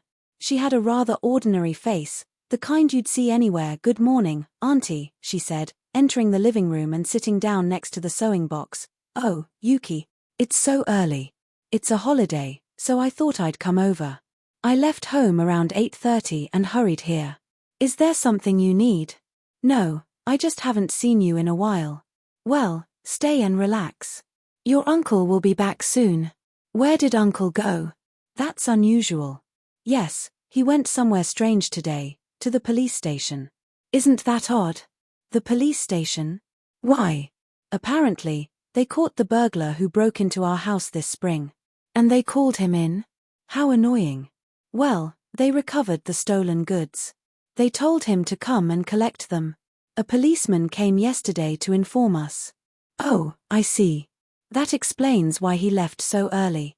He's usually still asleep at this hour." There's no one who sleeps later than your uncle, and when you wake him up, he gets so angry. This morning, I was told to wake him up by 7, so I did. But he just burrowed under the covers and wouldn't answer. I was worried, so I called him again, and he mumbled something from inside his futon. It's really exasperating. Why does he sleep so much? He must be suffering from neurasthenia. What? He gets angry so easily. I don't know how he manages to teach. He's apparently very quiet at school. That's even worse. He's like a konjac demon. Why? Because he's like a konjac demon. He just sits there, unmoving and unresponsive. He's not just angry. He always contradicts everything I say. He's so stubborn. He's a contrarian. It's his hobby. So, if you want him to do something, just tell him the opposite. The other day, when I wanted him to buy me an umbrella, I told him I didn't need one, and he immediately bought one for me. Ho ho ho. That's clever. I'll have to try that. You should. Otherwise, you'll always be at a disadvantage. The other day, an insurance salesman came by and tried to persuade him to sign up. He went on and on for an hour about all the benefits, but your uncle refused. We have no savings, and with 3 children, it would be reassuring to have some insurance, but he doesn't seem to care. That's worrying.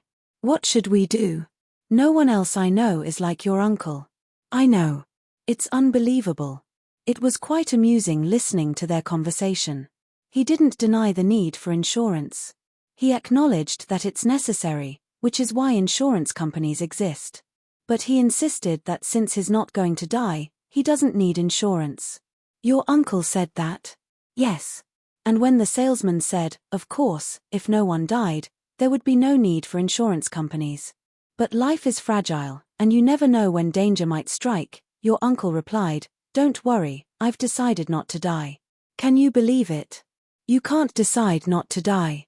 I was determined to pass my exams, but I failed. The insurance salesman said the same thing. You can't control your lifespan. If you could live longer just by deciding to, no one would die. The insurance salesman had a point. Of course he did. But your uncle didn't understand. He insisted that he's not going to die. He was so adamant. How strange. It's very strange. He said he'd rather save the money than pay insurance premiums. Does he have any savings? Of course not. He doesn't care what happens after he dies. That's really worrying. Why is he like that? No one else I know is like him. I know. He's one of a kind. Perhaps you should ask Mr. Suzuki for advice. He's such a calm and reasonable person. But Mr. Suzuki has a bad reputation in our household. Everyone seems to be the opposite of what they appear. Then how about that other calm person? Mr. Yagi? Yes. Your uncle is quite wary of Mr. Yagi.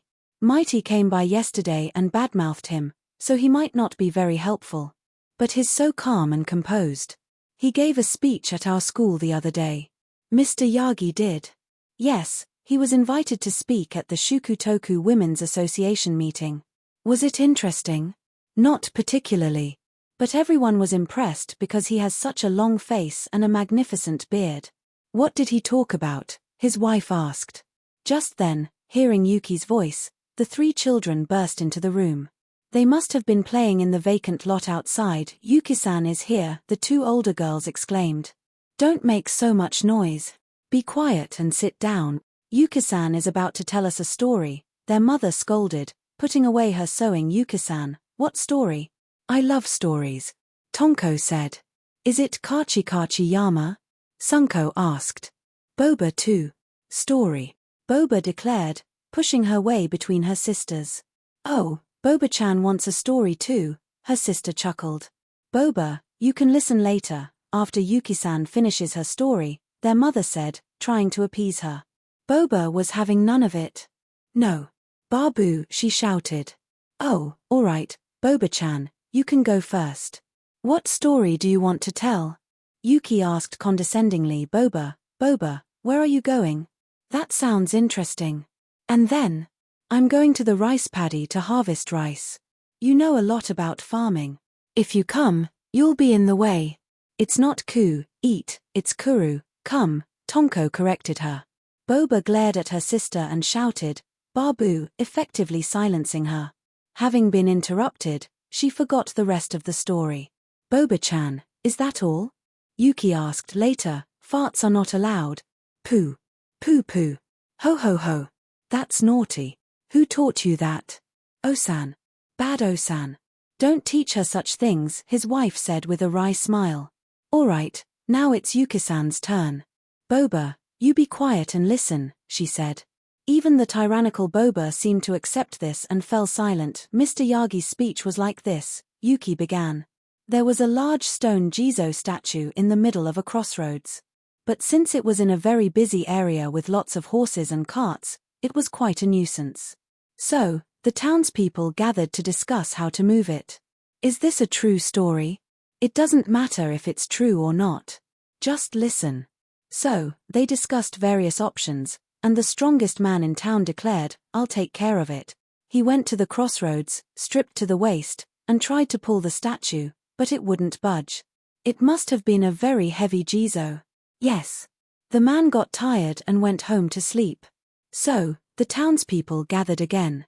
This time, the cleverest man in town said, "Leave it to me." He filled a tiered lunchbox with rice cakes and went to the Jizo statue. He held up the rice cakes and said, "Come here." He thought he could lure the Jizo with food, but the statue didn't move. "Yuki-san, Jizo statues don't get hungry," Tonko said. "I want rice cakes," Sunko added. The clever man, having failed twice, then tried a different approach. He filled a gourd with sake, held it in one hand, and a small cup in the other. He went back to the Jizo statue and said, "Don't you want some sake? Come here and have some." He taunted the statue for 3 hours, but it still wouldn't move. "Is that all?" "No, there's more." Next, he made a lot of counterfeit money and said, "Don't you want this? Come and get it." He waved the money in front of the statue, but that didn't work either. It was a very stubborn Jizo. "It sounds like your uncle." "Yes, exactly like your uncle." Finally, the clever man gave up. Then, a boastful man appeared and declared, "I can move it. Don't worry." He made it sound so easy. What did the boastful man do? This is the funny part. First, he dressed up as a policeman, put on a fake beard, and went to the Jizo statue. "Hey, you better move, or you'll be in trouble. I'll have you thrown in jail," he threatened. But no one is afraid of a fake policeman these days. That's true. Did the Jizo move? Of course not. It's a Jizo statue. It just stood there, unfazed. The boastful man got angry, took off his police uniform, threw the fake beard in the trash, and came back dressed as a wealthy man. He tried to look like Baron Iwasaki. How ridiculous. What does Baron Iwasaki look like? I don't know. Just imagine a rich-looking man. He walked around the Jizo statue, puffing on a big cigar, saying nothing. What was the point of that? He was trying to smoke out the Jizo. That's like something out of a Rakugo story. Did it work? Of course not. It's made of stone. He should have known better. Next, he tried pretending to be a prince. How foolish. There were princes back then? I guess so. That's what Mr. Yagi said. Anyway, he pretended to be a prince. How disrespectful. How dare he impersonate royalty? I doubt that would impress a Jizo statue. It didn't. Finally, the boastful man gave up and admitted defeat. He said, "There's nothing I can do with that Jizo." Serves him right. He should have been thrown in jail. Anyway, the townspeople were very worried and held another meeting. But no one wanted to try anymore. Is that the end? Not yet. Finally, they hired a lot of rickshaw men and thugs to make a lot of noise around the Jizo statue day and night. They thought they could annoy the Jizo into moving. How much trouble they went to. But the Jizo still wouldn't move. It was very stubborn. The rickshaw men and thugs were happy, though, because they were getting paid by the day. "Yuki-san, what does paid by the day mean?" Sunko asked. "It means they get money." "What do they do with the money?" "They use it to..." "Oh, Sunko-chan." Anyway, while all this commotion was going on, there was a fool in town called Barkatake, who no one took seriously. He saw all this commotion and asked, "Why are you making so much noise?" Can't you move a single Jizo statue? How pathetic. He sounds like a smart fool. He was a very smart fool. Everyone listened to Barkatake, and thought, why not? It's worth a try. So, they asked Barkatake to try, and he readily agreed. He told the rickshaw men and thugs to be quiet, and calmly walked up to the Jizo statue. Yuki-san, is calmly Barkatake's friend? Tonko asked, interrupting at a crucial moment. His wife and Yuki burst into laughter. No, calmly is not his friend. Then what is it? Calmly means, it's hard to explain. Is it hard to explain? It's not that it's hard to explain, it's just. Do you know Tatara-sanpei, the yam man? Yes, the one who gave us yams. He walked like Tatara-sanpei. Is Tatara-sanpei calmly? Well, sort of. Anyway, Barkatake went up to the Jizo statue, clasped his hands behind his back, and said, Mr. Jizo, the townspeople want you to move, so please move. And the Jizo statue immediately replied, oh, is that all? Why didn't you say so, and started walking. What a strange Jizo. And that's the point of the speech. Is there more? Yes. Then Mr. Yagi said, ladies, I told you this story for a reason. It might sound rude, but women tend to overcomplicate things. Of course, this isn't limited to women. In the Meiji era, even men, influenced by modern trends, tend to overthink and overwork, believing this to be the proper way, the gentlemanly way. But this is a misconception, a result of being bound by the complexities of modern life. I won't elaborate further. Just remember this story, and when you encounter a problem, try to approach it with the simple honesty of Barkatake. If you become like Barkatake, you can reduce the conflicts between husband and wife, and mother-in-law and daughter-in-law, by at least a third. The more scheming a person is, the more likely their schemes will backfire and cause misfortune. Many women are unhappier than men because they are too scheming.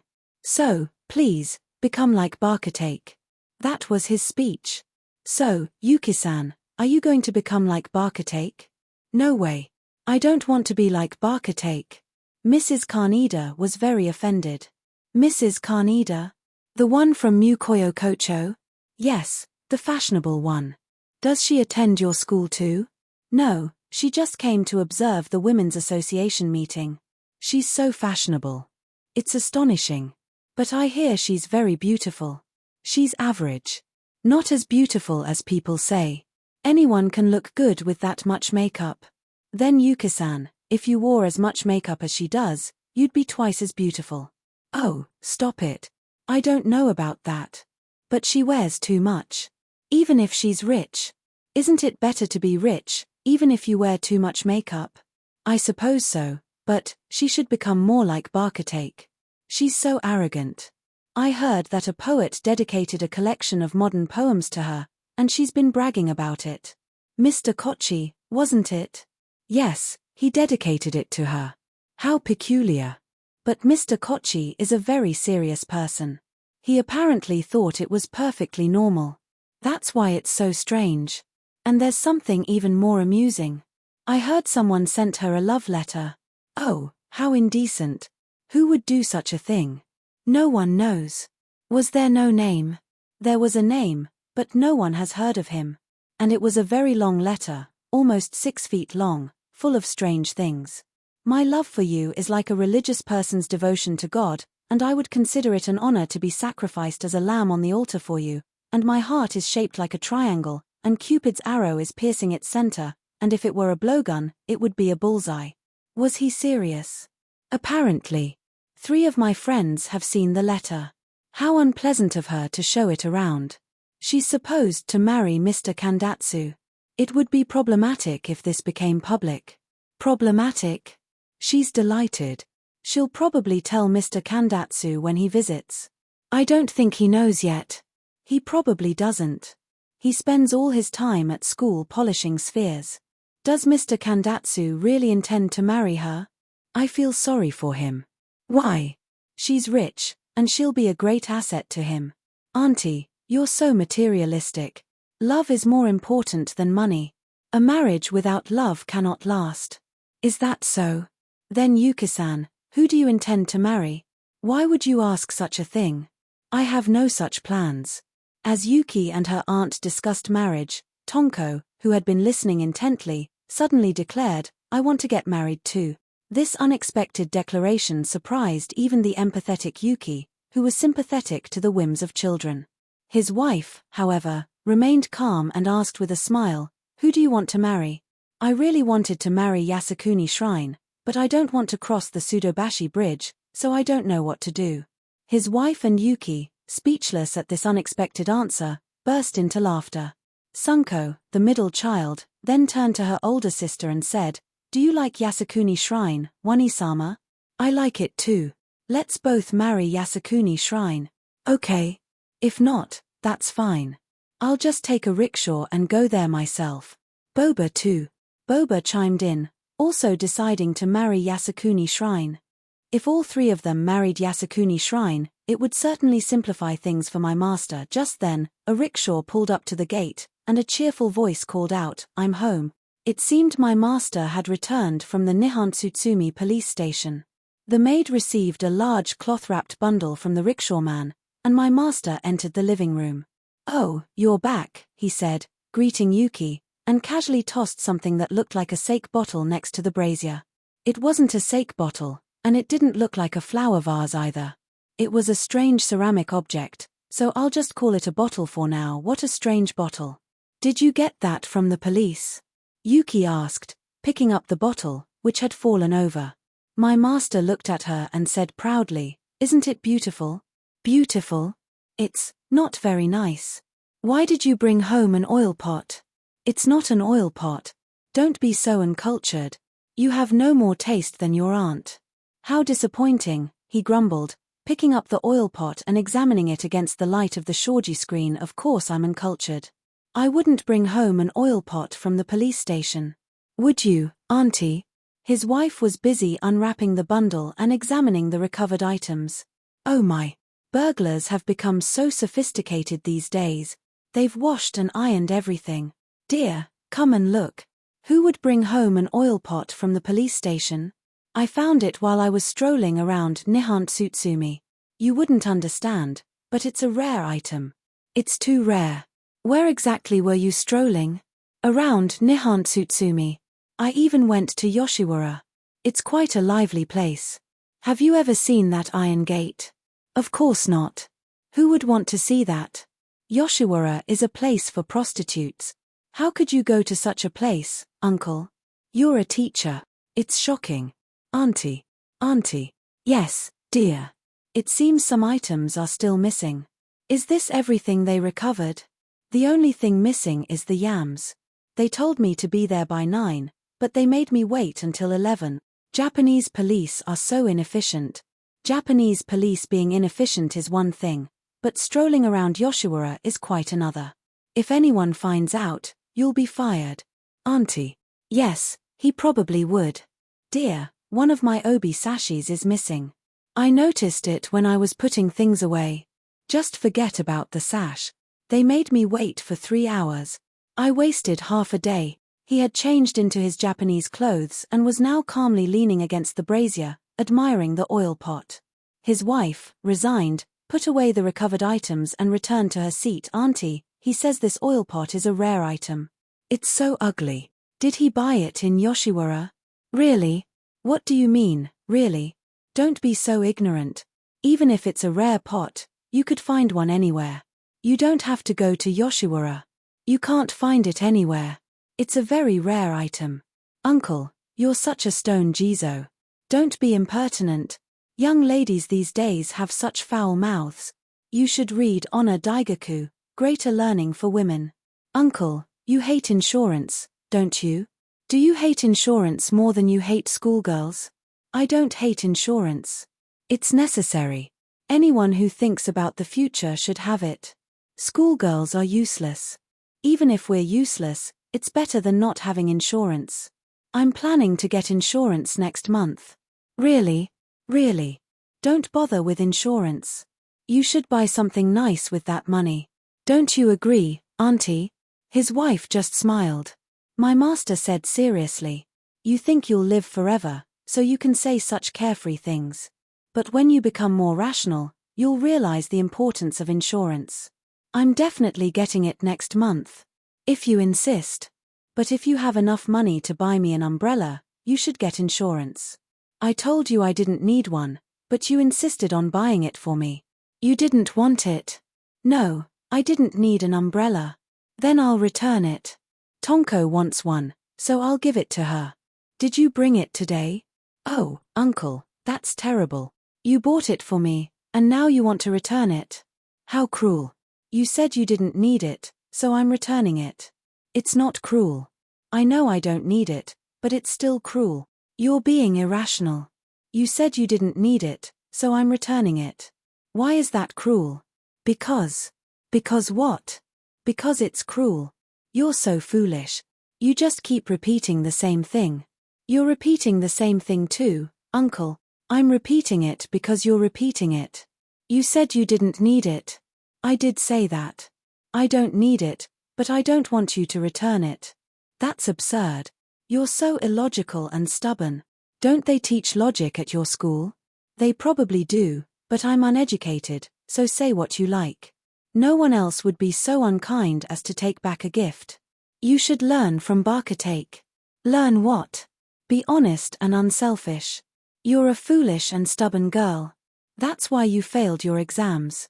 Even if I fail, I'm not asking you for tuition money. Yuki, unable to contain her emotions any longer, burst into tears, staining her purple hakama with large teardrops. My master, seemingly oblivious, stared at her face and the tears on her hakama, as if studying the psychological mechanisms behind her outburst. Just then, Osan appeared at the entrance, her red hands clasped respectfully, and announced, "You have a visitor." "Who is it?" my master asked. "A student from your school," Osan replied, glancing at Yuki's tear-stained face. My master went to the guest room. Intrigued, I followed him discreetly, circling around to the veranda. The best time to study humans is when they are experiencing emotional turmoil. Normally, they are so ordinary that they are hardly worth observing.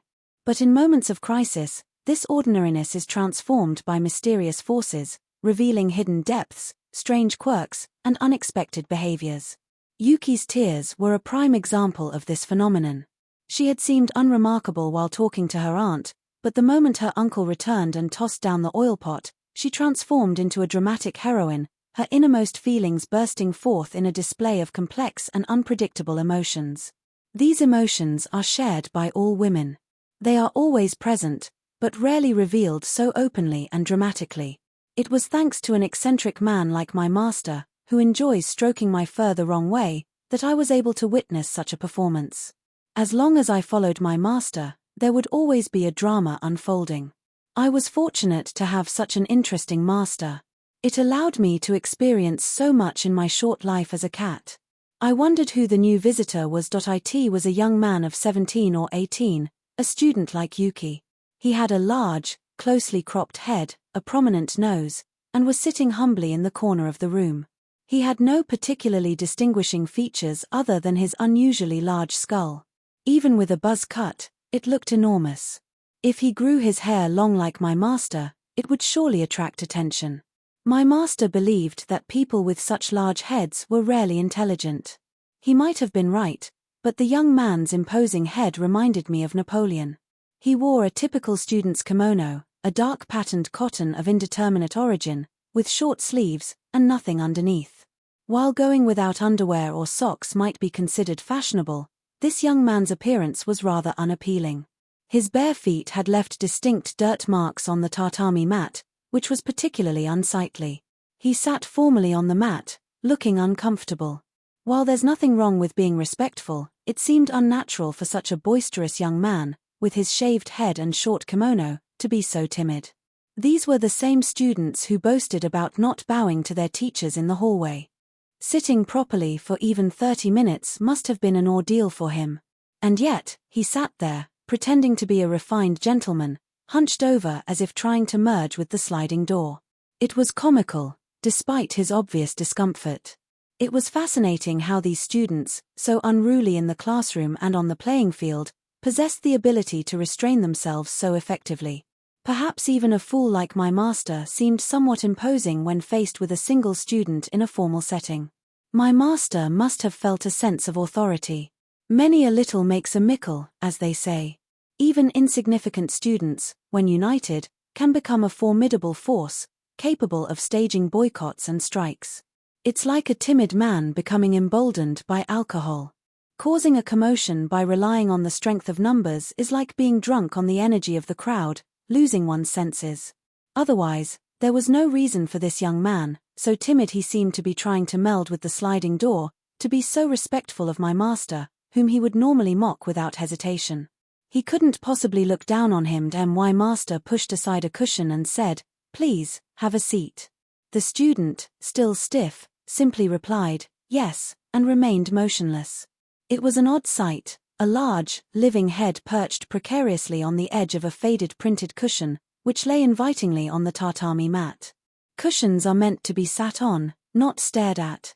They weren't bought from the second-hand store for decorative purposes. If a cushion is not sat upon, it's an insult to its very existence, and a slight to my master as well. The student's hesitation wasn't due to a dislike of cushions. The truth was, he rarely sat formally, except perhaps during his grandfather's memorial service. His legs were probably already numb. And yet, he didn't sit. He continued to ignore the inviting cushion and my master's repeated offer. What a troublesome young man. If he was going to be so timid now, he should be more reserved at school, at his boarding house, in public. Instead, he chose to be shy at the most inappropriate times, while being utterly disrespectful when he should be showing restraint. Just then, Yuki slid open the door and served the student a bowl of tea. Normally, she would have teased him mercilessly, but perhaps because she was already feeling emotional, or perhaps because she was amused by his awkwardness, she served him the tea with exaggerated politeness, using the formal gestures she had learned at school. As she closed the door, she giggled. It seemed women, even of the same age, were far more composed than their male counterparts. After Yuki left, an awkward silence descended upon the room.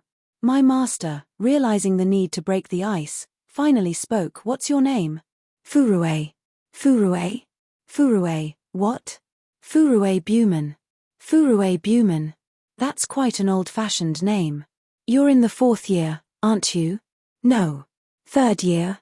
"No, 2nd year." "Class A?" "Class B." "Class B? Then you're in my class." "I see," my master said, sounding impressed. He had noticed this student's large head since the day he entered the school and would never forget it. He had even dreamt about it. However, he hadn't made the connection between the impressive head, the old-fashioned name, and the student in his 2nd year Class B. So, he was surprised to learn that this student was in his own class. But he still couldn't understand why this young man had come to visit him. My master wasn't popular with his students. They rarely visited him, even during holidays. Furue Buman was a rare guest indeed, and my master couldn't fathom his purpose. It was unlikely that he had come simply for a social visit, and if it was to complain about something, he would have been more assertive. It was also unlikely that Buman had a personal matter to discuss. Judging by his demeanor, even Buman himself might not have been sure why he had come. My master finally asked him directly, "Did you come here to play?" "No, sir." "Then you have some business with me?" "Yes, sir." "Is it about school?" "Yes, sir." "I wanted to talk to you about something." "Well, what is it?" "Tell me." Buman lowered his head and remained silent. He was usually quite talkative for a second-year student. While his intellect might not have matched the size of his head, he was the most eloquent student in Class B. He was the one who had stumped my master with the question about the Japanese translation of Columbus. It was strange to see him so tongue-tied. My master grew suspicious. "If you have something to say, just say it." "We're alone here." "I won't tell anyone," he reassured him gently. "Can I really tell you?" Buman still seemed hesitant. "Yes, of course," my master replied, making assumptions again. "Well, then. I'm in trouble," he began, finally speaking, and looked up at my master with pleading eyes. "What kind of trouble?" It's quite a problem." "So, what is the problem?" "I didn't mean to do it, but Hamoda kept pestering me." "Hamoda? Hamoda Haisuke?" "Yes, sir." Did you lend him money for his rent? No, sir, it wasn't money. Then what did you lend him? My name. You lent him your name? What did he do with it? He sent a love letter. He sent a love letter? To whom? That's what's difficult to say. So, did you send a love letter to someone? No, sir, not me. Did Hamoda send it? Not Hamoda either. Then who sent it? I don't know. This is getting confusing. So, no one sent it. The name on the letter is mine. The name is yours. What does that mean? Explain yourself clearly. Who received this love letter? Kaneda. The woman in Mukoyo Kocho. Kaneda. The businessman's wife. Yes, sir. So, you lent him your name? What does that mean? We sent a love letter to his daughter. She's very fashionable and arrogant, so we wanted to play a prank on her. Hamoda said we needed a name, so I offered mine. He said my name was too boring, and that Furue Buman was better, so I let him use it. Do you know this girl? Are you acquainted with her? I've never even seen her. That's outrageous. Sending a love letter to someone you don't even know. Why would you do such a thing? We just heard she was arrogant, so we wanted to tease her. That's even worse. So you sent a love letter with your name on it? Yes, sir. Hamoda wrote the letter, I lent him my name, and Endo delivered it to her house last night. So, the three of you did this together? Yes, sir. But afterwards, I started worrying. If we get caught, I might be expelled. I haven't been able to sleep for days. I'm so worried I can't think straight. You've done something incredibly foolish. So, you wrote Furue Buman, second-year student, Bunmai Middle School on the letter? No, sir, we didn't write the school's name. At least you didn't do that. If the school's name was on it, it would be a serious matter. It would damage the reputation of Bunmai Middle School. Do you think I'll be expelled? Probably. Sir, my father is very strict, and my mother is my stepmother. If I'm expelled, I'll be in big trouble.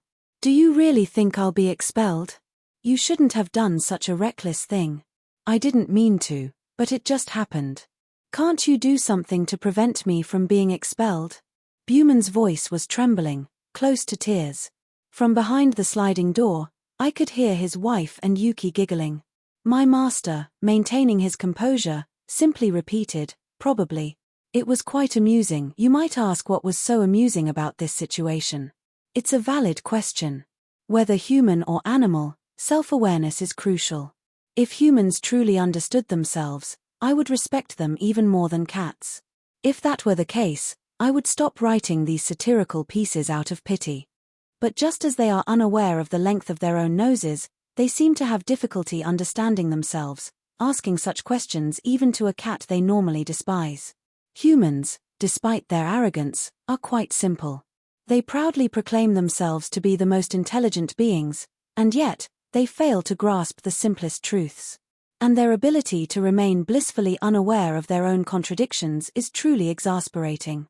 They carry the banner of most intelligent being while begging, "Where is my nose?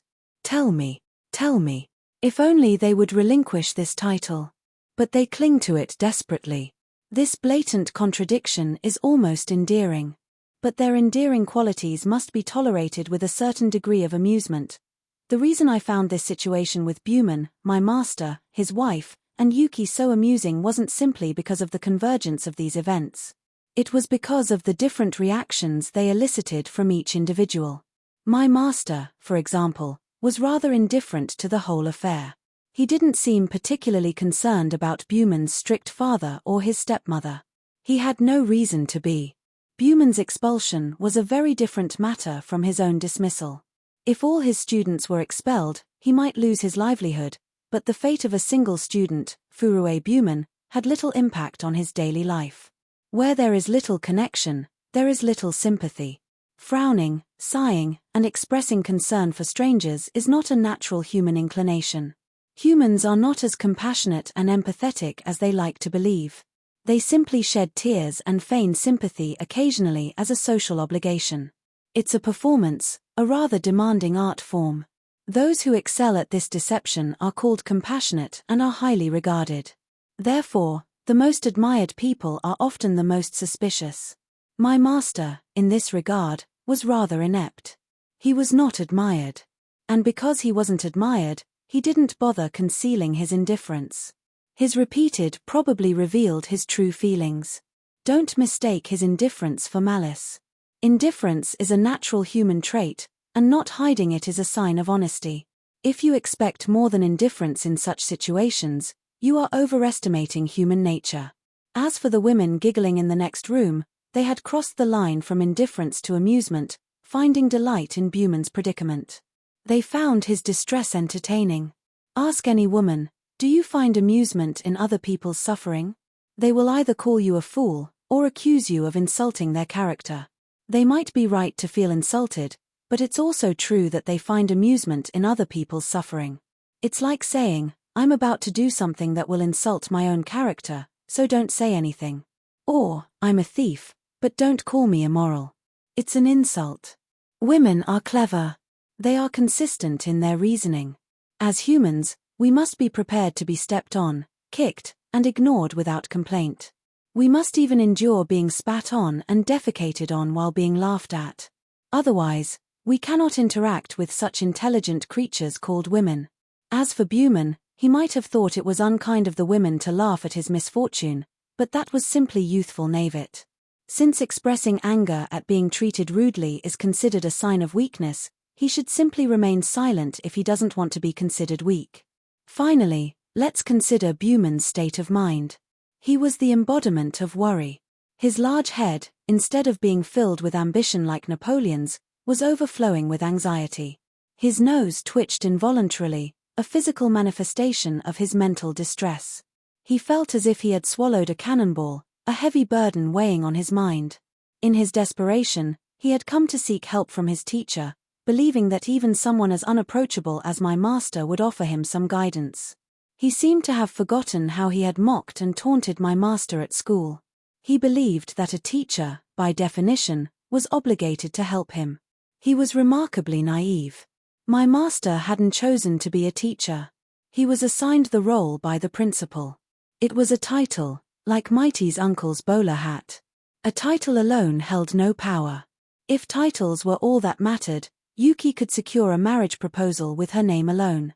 Buman was not only self-centered but also held the mistaken belief that others were obligated to be kind to him.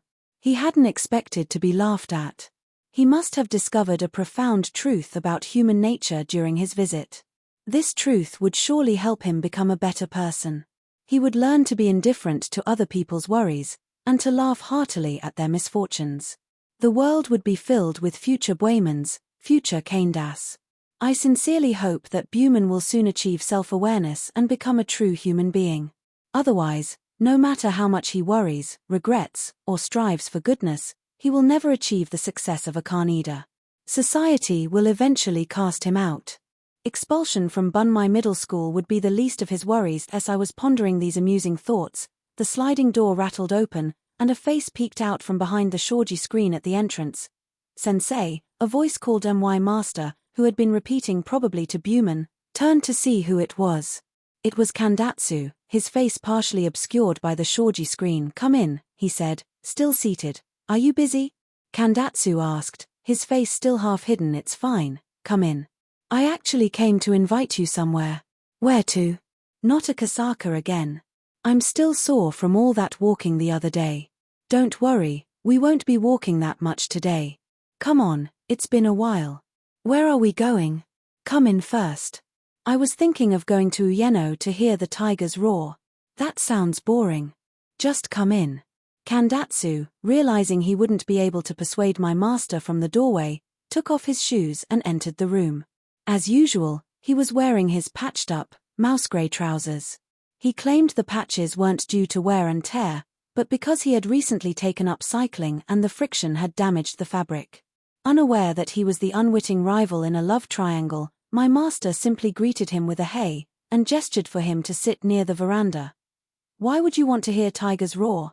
That sounds pointless. It's not the roaring itself. I want to go for a walk and then go to Ueno around 11 o'clock at night. Oh. The park will be dark and quiet, And the old trees will look spooky, right? I suppose it will be a bit more eerie than during the day. As you walk through the dark, deserted areas, you'll forget you're in the middle of a bustling city. It will feel like you're lost in the mountains. And what will you do when you feel like that? I'll wait. And then, suddenly, the tigers in the zoo will roar.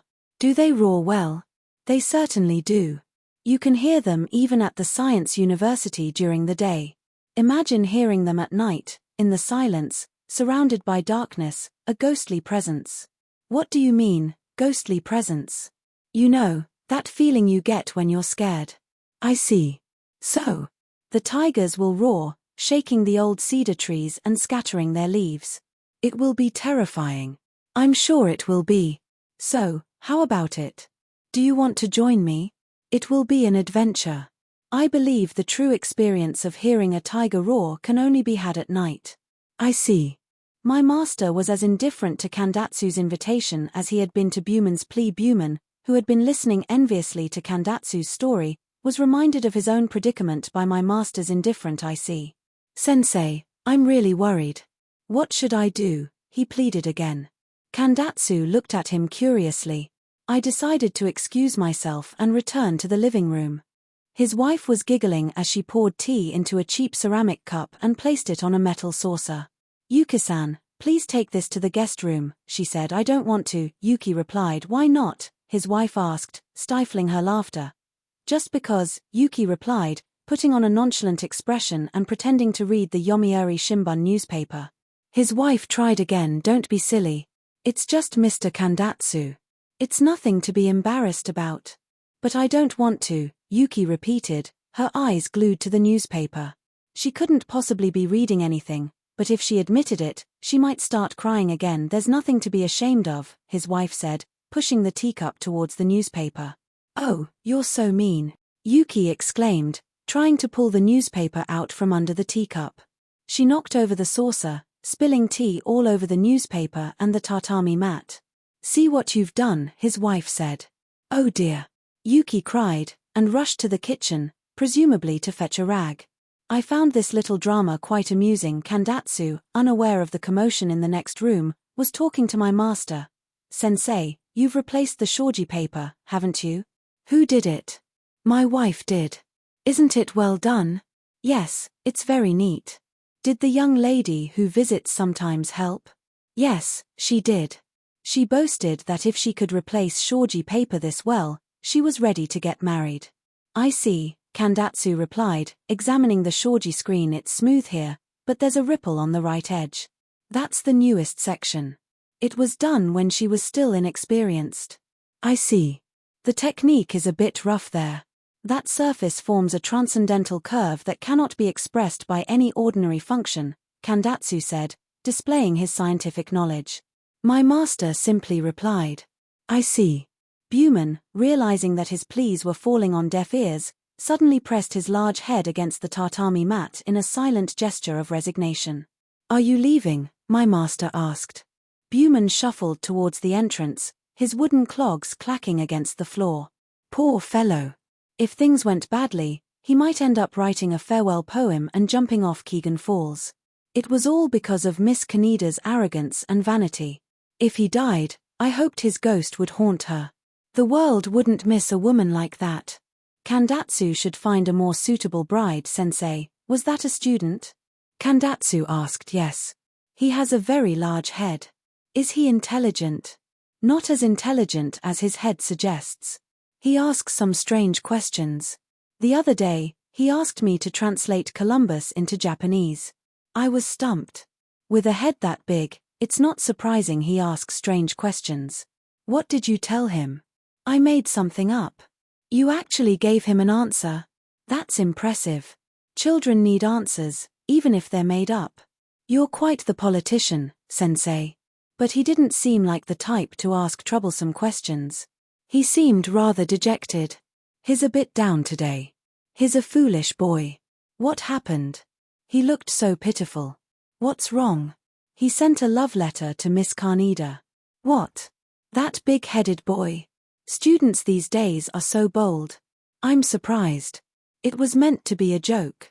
He heard she was arrogant, so he wanted to tease her. 3 of them planned it together. 3 of them wrote a single letter. That's even stranger. It's like 3 people sharing a single Western-style dish. They divided the labor. 1 wrote the letter, 1 delivered it, and 1 lent his name. The one who just left was the one who lent his name. He's the biggest fool of the 3. He claims he's never even seen Miss Kaneda. How can anyone be so reckless? That's quite a feat. It's hilarious that a boy with a head that big would write a love letter to a girl. It was a terrible mistake. It doesn't matter. She's a Kaneda. She'll probably consider it an honor. But she's your future wife. That's why it doesn't matter. I don't mind. I don't care about the Kanedas. Even if you don't mind, it doesn't matter if I mind or not. They don't mind either. It's fine. If you say so. But the boy was apparently overcome with guilt and came to me for advice. Is that why he looked so dejected? He seems rather sensitive. He was worried he'd be expelled. Why would he be expelled? For doing something so immoral and inappropriate. It's not that immoral. It's fine. Miss Kaneda is probably bragging about it. I doubt it. Anyway, I feel sorry for him. Even if he did something wrong, you shouldn't make him worry so much. You'll drive him to suicide. He might have a big head, but he doesn't have a bad face. His twitching nose is rather endearing. You sound just as carefree as Mighty. Why? This is the modern way of thinking. Sensei, you're too old-fashioned. You take everything too seriously. But it's foolish to send a love letter to someone you don't even know. It's completely irrational. Pranks are usually irrational. You should have reassured him. It would have been a good deed. He looked like he was about to jump off Keegan Falls. I suppose so. There are far worse pranks being played by supposedly wise and respectable people. It's unfair to expel a boy like that while those people go unpunished. They should be the ones expelled. That's true. So, are you still going to Ueno to hear the tigers roar? The tigers? Yes, let's go. I have to return home in a few days, so I won't be able to accompany you for a while. I thought we could go for a walk today. I'll treat you to dinner. We can exercise and then go to Ueno. It will be perfect timing, Kandatsu insisted. My master, persuaded, agreed to go with him. After they left, his wife and Yuki burst into laughter again. Chapter 11. Mighty and Dokusan were sitting opposite each other in front of the alcove, a go board between them. Let's make this interesting. The loser has to treat the winner. Deal? Mighty asked. Dokusan, stroking his goatee as usual, replied. Wagers taint the purity of the game. Focusing on winning or losing spoils the fun. True enjoyment comes from playing with a detached mind, like white clouds drifting effortlessly from the mountains. Here we go again. It's exhausting dealing with such a celestial being. You sound like a character from Lixian Zhuan, Biographies of Immortals. I play the silent lute. And I send wireless telegrams. Let's just play. Do you want to play white? It doesn't matter. You're as magnanimous as an immortal. If you play white, then I'll play black, according to the natural order. Go ahead, make your move. Black goes first. You're right. Then, out of courtesy, I'll start with a standard opening. That's not a standard opening. It doesn't matter. It's a new and innovative opening. My world is small, so I only recently encountered a go board. The more I think about it, the stranger it seems. A small, square board is divided into a grid, and black and white stones are placed on the intersections. And then they get excited about winning, losing, living, dying, all within a square foot. I could scatter the stones with a single swipe of my paw. It's all pointless. It's far more relaxing to simply observe the game with hands clasped behind one's back.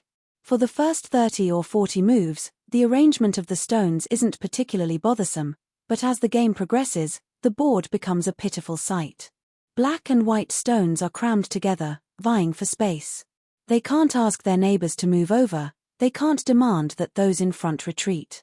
They are trapped, immobile, clinging to their positions, resigned to their fate.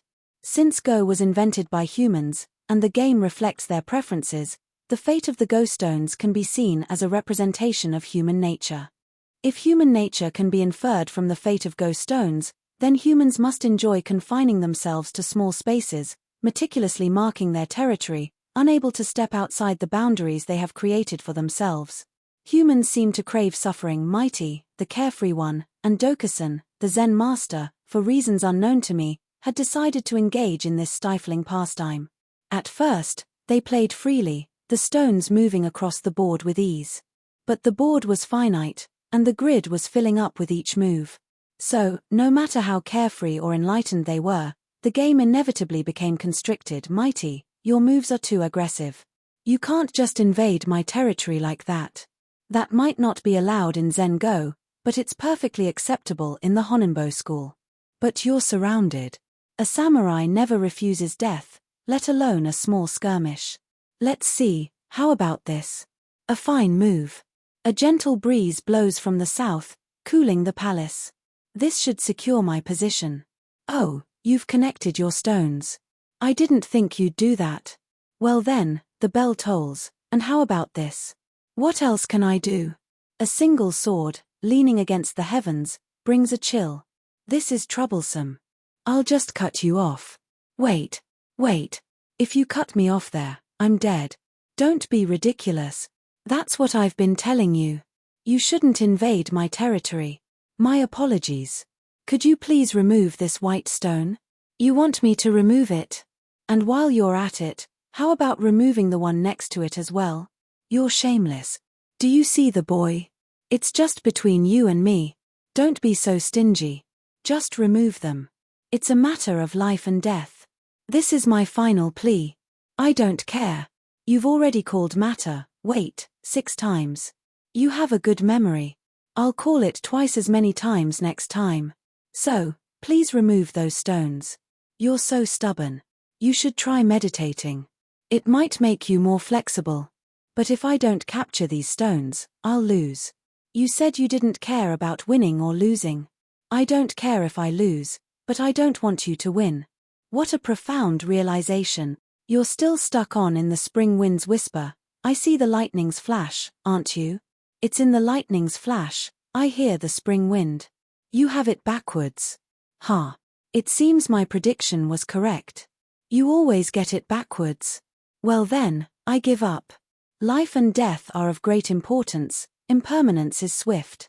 I give up too. Amen, Mighty said, placing a stone in a completely unrelated area while Mighty and Dokusan were battling it out. Kandatsu and Kochi stood at the entrance of the room, with my master sitting beside them, his face pale. 3 dried bonito flakes lay on the tatami mat in front of Kandatsu. The bonito flakes had come from Kandatsu's pocket. They were still warm. My master and Kochi stared at them curiously. Kandatsu finally spoke. I returned from my hometown 4 days ago, but I've been busy running errands, so I couldn't visit you sooner. There was no need to rush, my master replied, his usual gruff self. I didn't rush, but I wanted to give you this souvenir. Dried bonito flakes. Yes, a local specialty. We have those in Tokyo too, my master said, picking up the largest flake and sniffing it. Sniffing them won't tell you if they're good or bad. I'll eat them eventually. But this one is chipped. That's why I wanted to bring them to you sooner. Why? A rat ate it. That's dangerous. You might get the plague. Don't worry, a small nibble won't hurt you. Where did it bite it? On the ship. On the ship? How? I didn't have anywhere else to put them, so I put them in a bag with my violin. And then, that night, the rat got to them. It's not the bonito flakes I'm worried about. It also nibbled on my precious violin, mistaking it for a bonito flake. That's a careless rat. Do they lose their sense of discrimination when they live on ships? My master asked, still examining the bonito flake. Rats are careless wherever they live. That's why I was worried it might nibble on them again at my boarding house. So, I kept them under my pillow at night. That's unsanitary. Just wash them before you eat them. A quick rinse won't be enough. Then soak them in lye and scrub them thoroughly. Did you sleep with your violin too? My violin is too big to sleep with. Kandatsu started, but Mighty interrupted him. What? You slept with your violin? How romantic. There's a haiku about embracing a heavy biwa on a spring night, but that's old-fashioned. Modern scholars must embrace violins to surpass the ancient. How about this? Wrapped in a blanket, on a long winter's night, I embrace my violin. Kochi, can you turn that into a modern poem? Kochi, ever the serious one, replied, modern poems are different from haiku. They can't be composed so quickly. But when I do write one, it will be a masterpiece, capturing the essence of the spirit. Is that so? I thought spirits were summoned by burning straw. Can they be summoned with modern poetry too?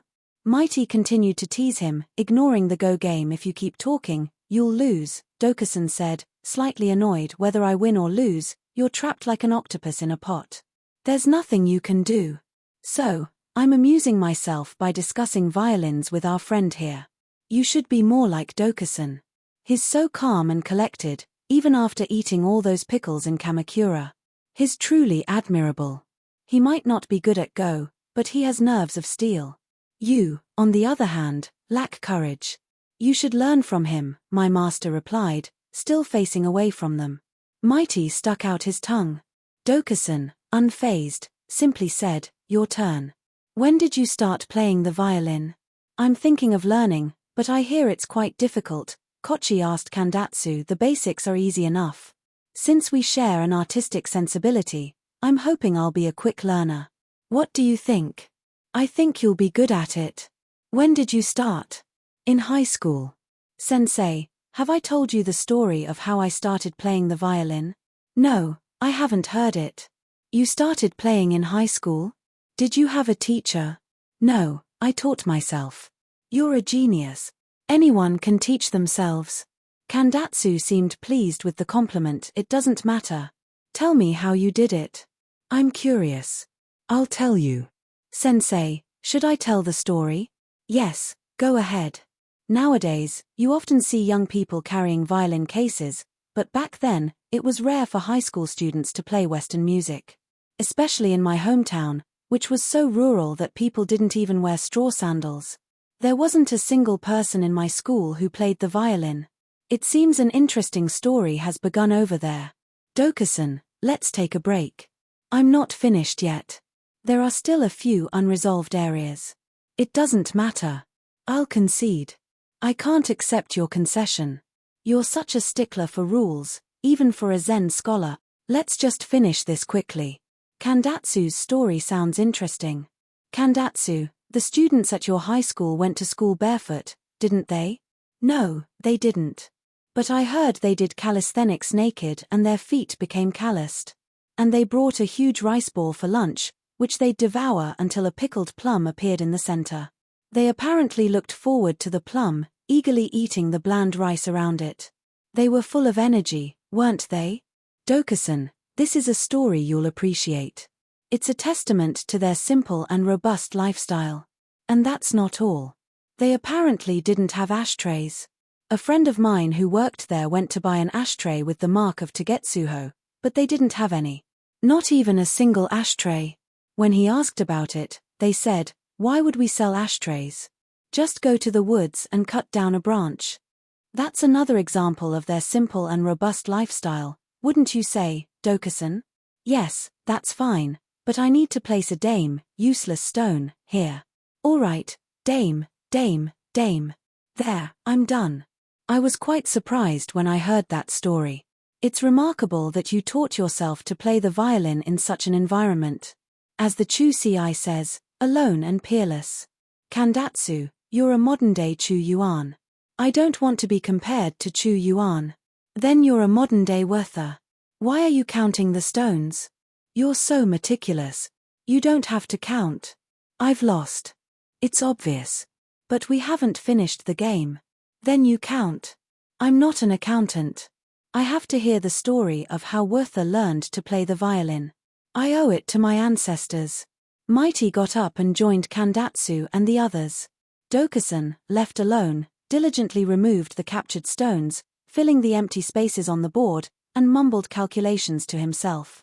Kandatsu continued his story. The region itself was already quite backward, but my countrymen were also very stubborn. They believed that any sign of weakness would be shameful in front of students from other prefectures, so they enforced strict discipline. It was quite troublesome. The students in your hometown are something else. Why do they wear those dark blue hakama? They're so old-fashioned. And because of the sea breeze, they're all so tanned. It's fine for men, but it must be difficult for women. The women are just as tanned. And they still find husbands. Everyone is tanned, so it doesn't matter. It's all relative. Isn't that right, Kushami? Tanned is better. Pale skin leads to vanity. Women are troublesome creatures, my master sighed dramatically, but if everyone is tanned, wouldn't tanned skin also lead to vanity? Kochi asked, making a valid point. Women are unnecessary, my master declared. Don't say that. Your wife will be upset, Mighty chuckled. Don't worry. Isn't she here? She took the children out earlier. That explains the quiet. Where did they go? I don't know. They go wherever they please. And they come back whenever they please. More or less. It's good to be single, my master said, glancing at Kochi, who frowned slightly. Kandatsu just smiled. Mighty said. Everyone feels that way once they're married. Isn't that right, Dokusan? You must have your own marital woes. Wait a moment. 4 times 6 is 24, 25, 26, 27. I thought I had won by a larger margin. It's only 18 points. What did you say? I asked if you had marital woes. Not really. My wife loves me. My apologies. That's what I'd expect from Dokusan. It's not just Dokusan. There are many other examples, Kandatsu said, defending wives everywhere. I agree with Kandatsu. I believe there are only 2 paths to absolute truth, art and love. Marital love is a form of love, so marriage is essential for human fulfillment. What do you think, Sensei? Kochi asked Mighty seriously. That's a valid point. I doubt I'll ever reach absolute truth. You'll have even less chance if you get married, my master said with a frown. Anyway, we unmarried young men must seek enlightenment through art. That's why I'm thinking of learning to play the violin, and I'm asking Kandatsu for advice. That's right. We were listening to Werther's violin story. Go on, Kandatsu. We won't interrupt you anymore, Mighty said, finally calming down. Kandatsu, encouraged, continued his story. Enlightenment cannot be achieved through playing the violin. Universal truths cannot be discovered through mere amusement. If you want to understand the mysteries of the universe, you must stand on the precipice, teetering on the edge of oblivion, and experience the thrill of rebirth. Dokusan's pompous lecture had no effect on Kochi, who knew nothing about Zen. That might be true, but I believe art is the ultimate expression of human longing. We cannot abandon it, Kochi replied. If you insist, I'll continue my violin story. As I was saying, it was quite difficult to start playing. The first problem was buying a violin, Sensei. That's understandable. In a place without straw sandals, there are unlikely to be violins. They had violins, but I couldn't buy one. Why not? It's a small town. If I bought a violin, everyone would know. And then they would punish me for being arrogant. Geniuses are always persecuted, Kochi said sympathetically. Don't call me a genius. I'm no genius. Anyway, every time I walked past the music store, I would look at the violins hanging in the window and think, if only I could buy one. What would it feel like to hold it in my hands? I longed for a violin every single day. That's understandable, Mighty said. You were quite obsessed, my master commented. You're a genius, Kandatsu. Kochi exclaimed admiringly. Dokusan just kept twisting his beard. You might be wondering why there was a music store in such a rural town. It's quite simple. There was a girls' school, and the students had to learn to play the violin. So, there were violins. Not good ones, of course. Just cheap violins that barely deserved the name. The store didn't seem to value them much. They just hung them in the window. And sometimes, when the wind blew or a shop assistant touched them, they would make a sound. And when I heard that sound, it felt like my heart was about to burst. That sounds dangerous. There are different kinds of seizures, but yours is a unique case. Violin epilepsy, Mighty teased. You have to be sensitive to experience such intense emotions. He's a true artist, Kochi said, even more impressed. It might have been a seizure, but the sound was extraordinary. I've played many violins since then, but I've never heard such a beautiful sound. It's indescribable. It must have been a clear, resonant sound, Dokusan said, using sophisticated language. No one acknowledged his comment. I walked past that store every day, and I heard that magical sound 3 times. The 3rd time, I decided I had to buy a violin, no matter what. Even if my countrymen condemned me, even if students from other prefectures mocked me, even if I was beaten to death, even if I was expelled, I had to have that violin. That's the mark of a genius. Only a genius can have such conviction. I envy you. I've been trying to experience such intense emotions, but I can't seem to do it. I go to concerts and listen intently, but I'm never that moved, Kochi said enviously. You're lucky. I might be talking about it calmly now, but the anguish I felt back then was unbearable. Anyway, I finally bought a violin. How did you manage that? It was the night before Tenkosetsu, the emperor's birthday, in November. Everyone in town had gone to the hot springs, so I was alone. I pretended to be sick and stayed home from school. I lay in bed all day, thinking about buying the violin. I couldn't wait for nightfall. You pretended to be sick to skip school? Yes. You're a genius, Mighty exclaimed, somewhat impressed. I couldn't stand waiting any longer, so I burrowed under the covers and closed my eyes. But I still couldn't sleep. The autumn sun was shining brightly through the shoji screen, and it was unbearably hot. I could see the shadows of the dried persimmons hanging from the eaves, swaying in the breeze. What shadows? I had peeled some persimmons and hung them up to dry. And then, I got out of bed, opened the shoji screen, went to the veranda, and ate a dried persimmon. Was it good? My master asked childishly. It was delicious. You can't find persimmons like that in Tokyo. The persimmons are fine, but what happened next? Kochi asked. I went back to bed, closed my eyes, and prayed for nightfall.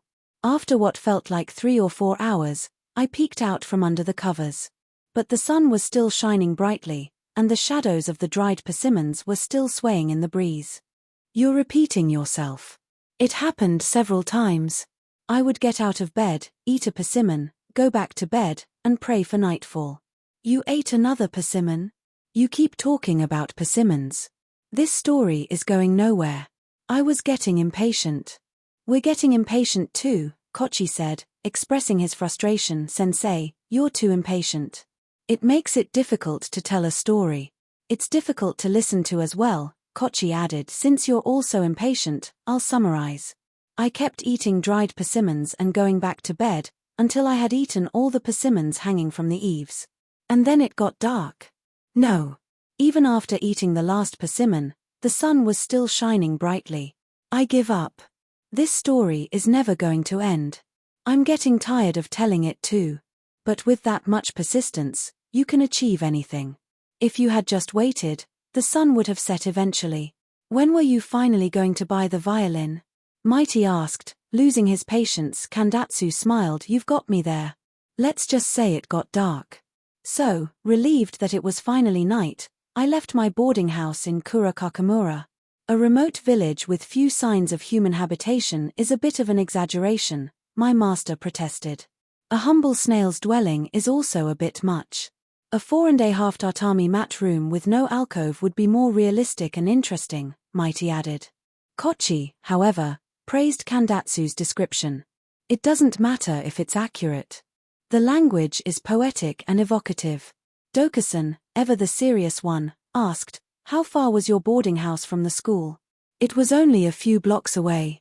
The school itself was in a remote village. Then the students must have boarded with local families. Yes, most families had a student or two. And you call that a remote village with few signs of human habitation? Dokusan challenged him. It would be a remote village without the school. Anyway, I wore my padded cotton kimono and my school uniform jacket with brass buttons. I pulled the hood over my head to avoid being recognized. It was the season for falling persimmon leaves, and the road from my boarding house to the Nango Kaido was covered with them. Every step I took made a crunching sound. I felt like someone was following me. I looked back and saw the dark silhouette of Toreiji Temple's woods against the starry sky. Toreiji Temple is the family temple of the Motsudairas, located at the foot of Mount Koshindo. You know those black and white things on a go board? What are they called again? Stones, My master offered. No, not stones, intersections. No, that's not it either. Eyes? Yes, eyes. So, finally, I reached Kinsen, the music store owned by Koneko Zenbei. Are there really violins there? They must be toys. They were all the same price. The shopkeeper said they were all well made and sturdy. I took out 2 5-yen notes and 20 sen in silver coins from my wallet, and wrapped the violin in my furoshiki cloth. The shopkeeper and his assistants watched me intently. I couldn't see their faces clearly because of my hood, but I felt uneasy and wanted to leave quickly. I tucked the bundle under my jacket and hurried out of the store. The shopkeeper called out, "Thank you." I was startled. I looked around and saw no one, but then I heard a group of men reciting poetry loudly. I turned the corner and hurried along the moat, through Yakushijamaiki, past Hanno Kimura, and finally reached the foot of Mount Koshindo. You know those black and white things on a go-board? What are they called again? This is getting ridiculous. Are you going to buy the violin or not? I'm about to buy it. He's about to buy it, Kochi explained to my master. He's still not buying it. This is taking forever, my master grumbled, returning to his book. Dokusan had silently filled most of the go-board with stones. Kandatsu lit a cigarette and continued. Kochi, I thought to myself, it's no use trying to buy it now. It's still too early. And if I come back later, the store will be closed. I have to wait until the students have returned to their boarding houses, but before the store closes. But it's difficult to estimate the timing. That's understandable. I figured 10 o'clock would be a good time. So, I had to kill some time. I didn't want to go back to my boarding house, and I didn't feel like visiting any friends. So, I decided to wander around town. Usually, 2 or 3 hours would pass quickly, but that night, time seemed to crawl. It felt like an eternity. Waiting for someone is more painful than being waited for. The violin must have felt the same way, hanging in the window. And you must have felt even worse, wandering around aimlessly like a detective. Like a lost dog, or worse, a dog without a home. That's a cruel comparison. I've never been compared to a dog before. I feel like I'm reading a biography of a struggling artist. I sympathize with you. Don't mind Mighty's jokes. Please continue your story, Kochi said reassuringly. Kandatsu, of course, would have continued regardless. I walked from Okachimachi to Hyakumachi, then through Ryogimakai to Takajomakai. I counted the withered willow trees in front of the prefectural office, counted the lit windows of the hospital, and smoked 2 cigarettes on the Koniabashi Bridge. And then, I looked at my watch. Was it 10 o'clock? Not yet. I crossed the bridge and walked along the riverbank, heading east. I saw 3 masseurs. And a dog barked at me, sensei. Hearing a dog bark on a lonely riverbank on an autumn night sounds rather dramatic. You sound like a fugitive. Did I do something wrong? You're about to. So, what happened next? I can't just buy a violin with all those students around. Some of them are tough guys. I want the violin, but I also value my life. It's better to be alive without a violin than dead with one. So, you didn't buy it. I did buy it. You're so frustrating. Just buy it or don't buy it. Make up your mind. Things don't always go as planned, Kandatsu said, calmly lighting another cigarette. My master, exasperated, got up and went to his study. He returned with an old book and lay down on his stomach, reading. Dokusan had retreated to the alcove and was now playing Go by himself, arranging the stones on the board. Kandatsu's audience had dwindled to just Kochi and Mighty. Kandatsu exhaled a long plume of smoke and continued his story. Kochi, I thought to myself, I can't buy it in the evening. And if I wait until midnight, the store will be closed. I have to wait until the students have returned to their boarding houses, and the store is still open. But it was difficult to time it perfectly. That sounds difficult indeed. I estimated the right time to be around 10 o'clock. So, I had to find somewhere to wait. Going back to my boarding house would be too much trouble. I didn't feel like visiting any friends either. So, I decided to wander around town. Normally, 2 or 3 hours would pass quickly, but that night, time seemed to drag on forever. I truly understood the meaning of waiting for 1,000 autumns. Long autumn nights are hard to bear when you're waiting for someone, especially when you have no kotatsu. The violin must have felt the same way, waiting in the window. And you must have felt even worse, wandering around aimlessly like a detective. Like a stray dog, a dog without a home. Dogs are so pitiful. I've never been compared to a dog before. Listening to your story makes me feel like I'm reading a biography of a struggling artist. I sympathize with you. Don't worry about Mighty's comments. Please continue, Kochi said, trying to be supportive. Kandatsu, however, needed no encouragement, so I walked from Okachimachi to Hyakumachi, then through Ryogimakai to Takajomakai. I counted the withered willow trees in front of the prefectural office, counted the lit windows of the hospital, and smoked 2 cigarettes on the Koniabashi Bridge. And then, I looked at my watch. Was it 10 o'clock? Not yet. I crossed the bridge and walked along the riverbank, heading east. I saw 3 masseurs. And a dog barked at me, sensei. Hearing a dog bark on a lonely riverbank on an autumn night sounds rather dramatic. You sound like a fugitive. Did I do something wrong? You're about to. So, what happened next? It's not that simple. I can't just buy a violin with all those students around. Some of them are tough guys. They're delinquents. They call themselves the Chindengumi, sediment gang, because they're always at the bottom of the class. They're good at judo. I wanted the violin, but I also value my life. It's better to be alive without a violin than dead with one.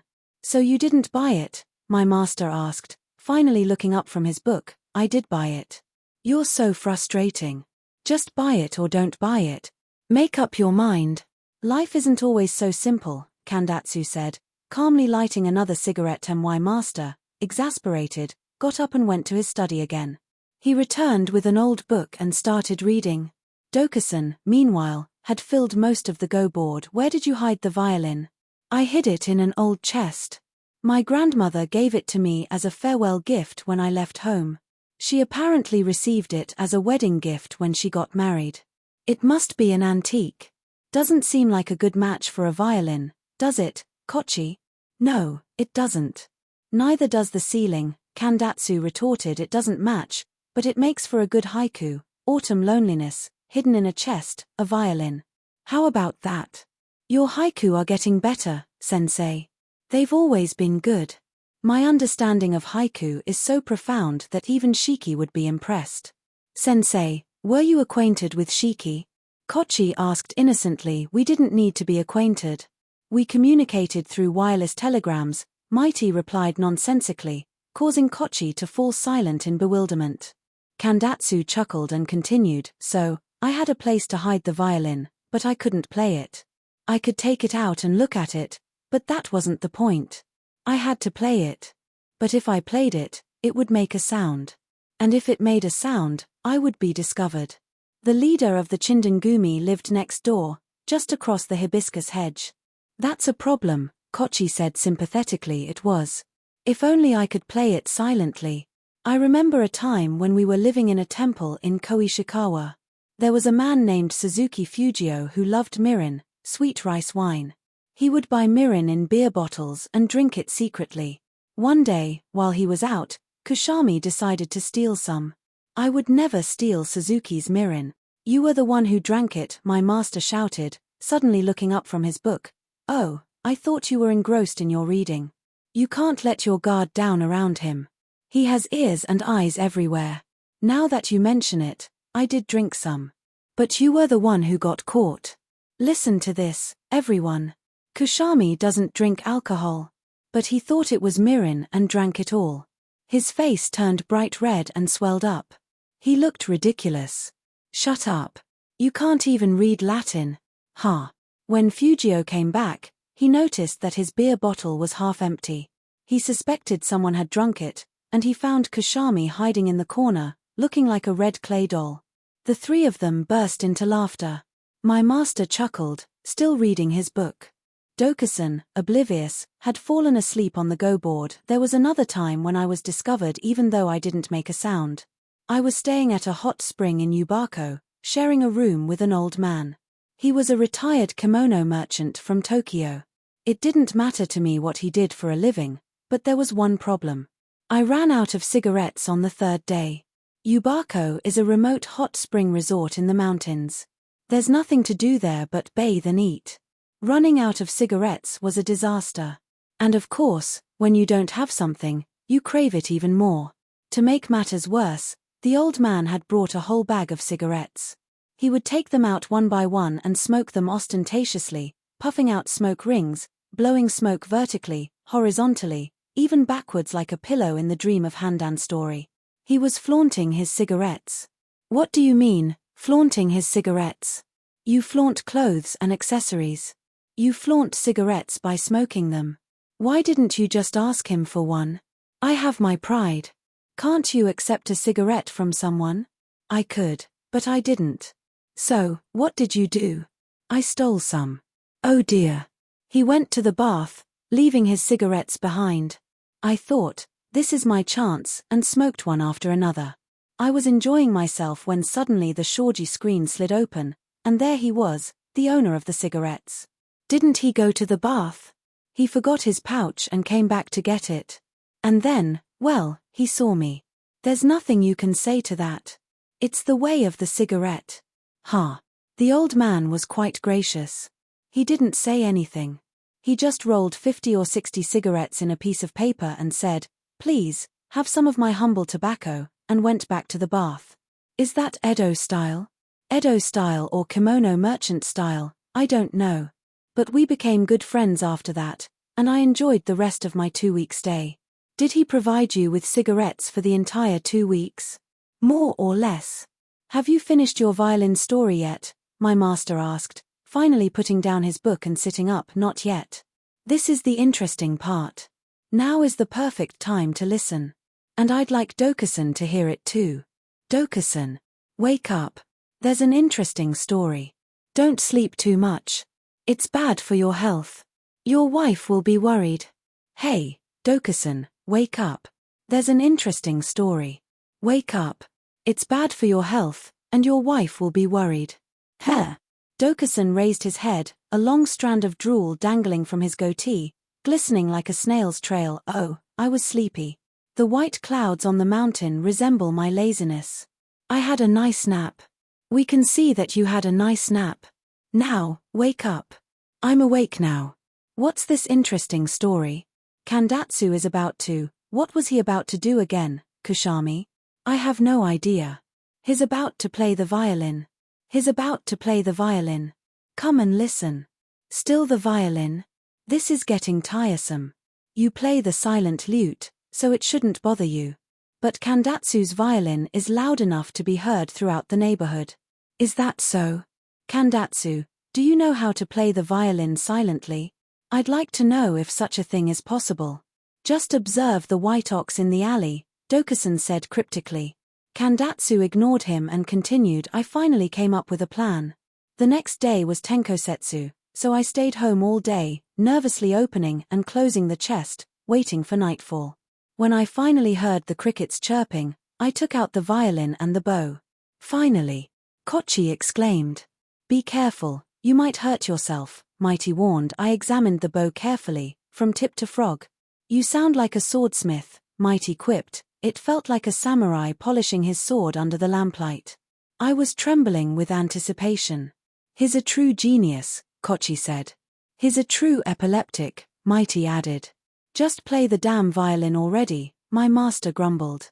Dokusan frowned. The bow was fine. I held the violin up to the lamp and examined it carefully. All the while, the crickets were chirping in the chest. We can imagine the crickets. Just play the violin. I'm not playing it yet. Fortunately, the violin was undamaged. This is it, I thought, and stood up. Where are you going? Please be quiet and listen. I can't tell the story if you keep interrupting me. Everyone, be quiet. Shush. You're the one who's talking. Oh, my apologies. Please continue. I tucked the violin under my arm, slipped on my sandals, and took a few steps outside, but then, there he goes again. I knew he would stop. There are no more dried persimmons. You're all so impatient. I can't deal with all of you. Kochi, you're the only one who's listening patiently. It's a bit discouraging, but I'll just summarize the rest. Is that all right, Kochi? You don't have to summarize. Please take your time. This is a fascinating story. So, I took a few steps outside, but then I went back inside, grabbed my red blanket, the one I bought for 3 yen and 20 sen when I left home, wrapped it around myself, and turned off the lamp. It was pitch black, and I couldn't find my sandals. Where were you going? Just listen. I finally found my sandals and went outside again. Starry night, falling persimmon leaves, red blanket, violin.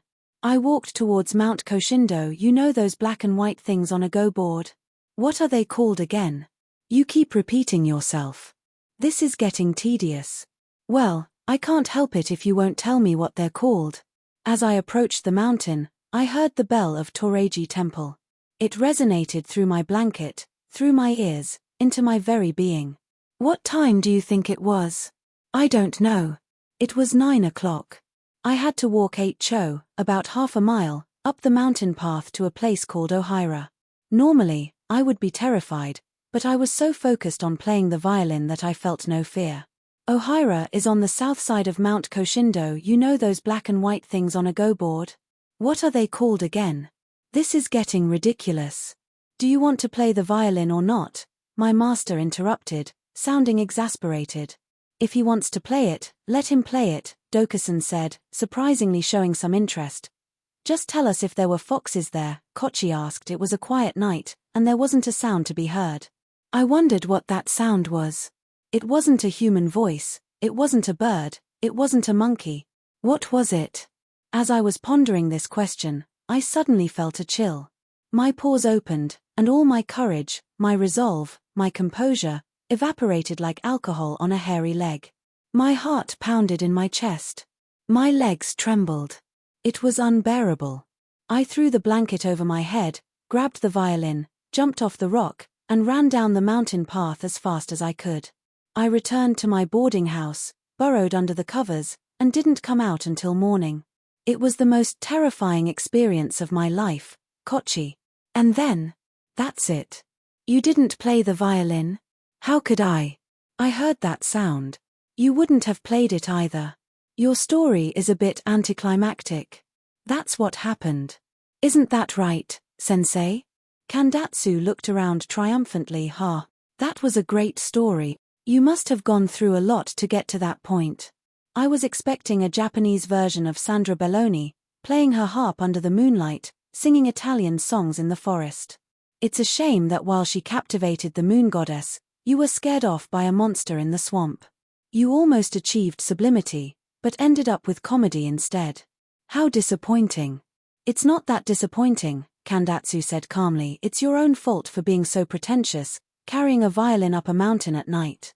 That's why you were scared off, my master said critically. A brave man makes a living in a demon's lair. What a waste, Dokusan sighed dramatically. Kandatsu never understood anything Dokusan said. By the way, Kandatsu, are you still polishing spheres at school? Mighty asked, changing the subject. No, I've taken a break since I've been back home. And I'm thinking of quitting. But you can't become a doctor without polishing spheres, my master said with a frown. Kandatsu, however, seemed unconcerned. I don't need to become a doctor anymore. But what about your marriage? Won't that be delayed? Whose marriage? Yours. Who am I supposed to marry? Miss Kaneda. Don't you remember? You're engaged. I'm not engaged. Who told you that? It's their wishful thinking. That's a bit harsh.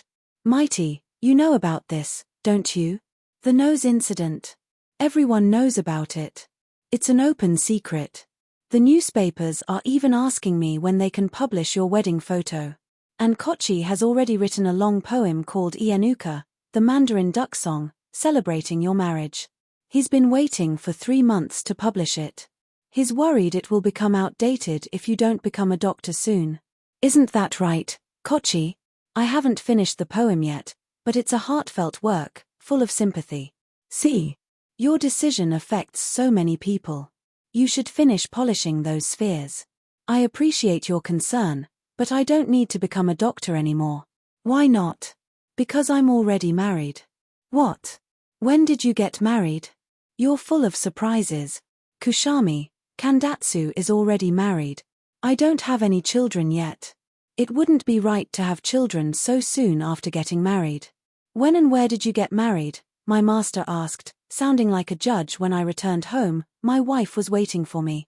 These bonito flakes are a wedding gift from my relatives. Only 3 flakes. That's a cheap gift. I only brought 3. There were many more. So, she's from your hometown? She must be tanned. Yes, she's very dark. Perfect for me. What about Miss Kaneda? What about her? It's rather unkind to leave her hanging. It's not unkind. I never proposed to her. If they want to assume I'm engaged, that's their problem. That's a bit irresponsible. Don't you think so, Mighty? It's not irresponsible. He can marry someone else. Marriage is like a blind date in the dark. It's pointless to go to all that trouble.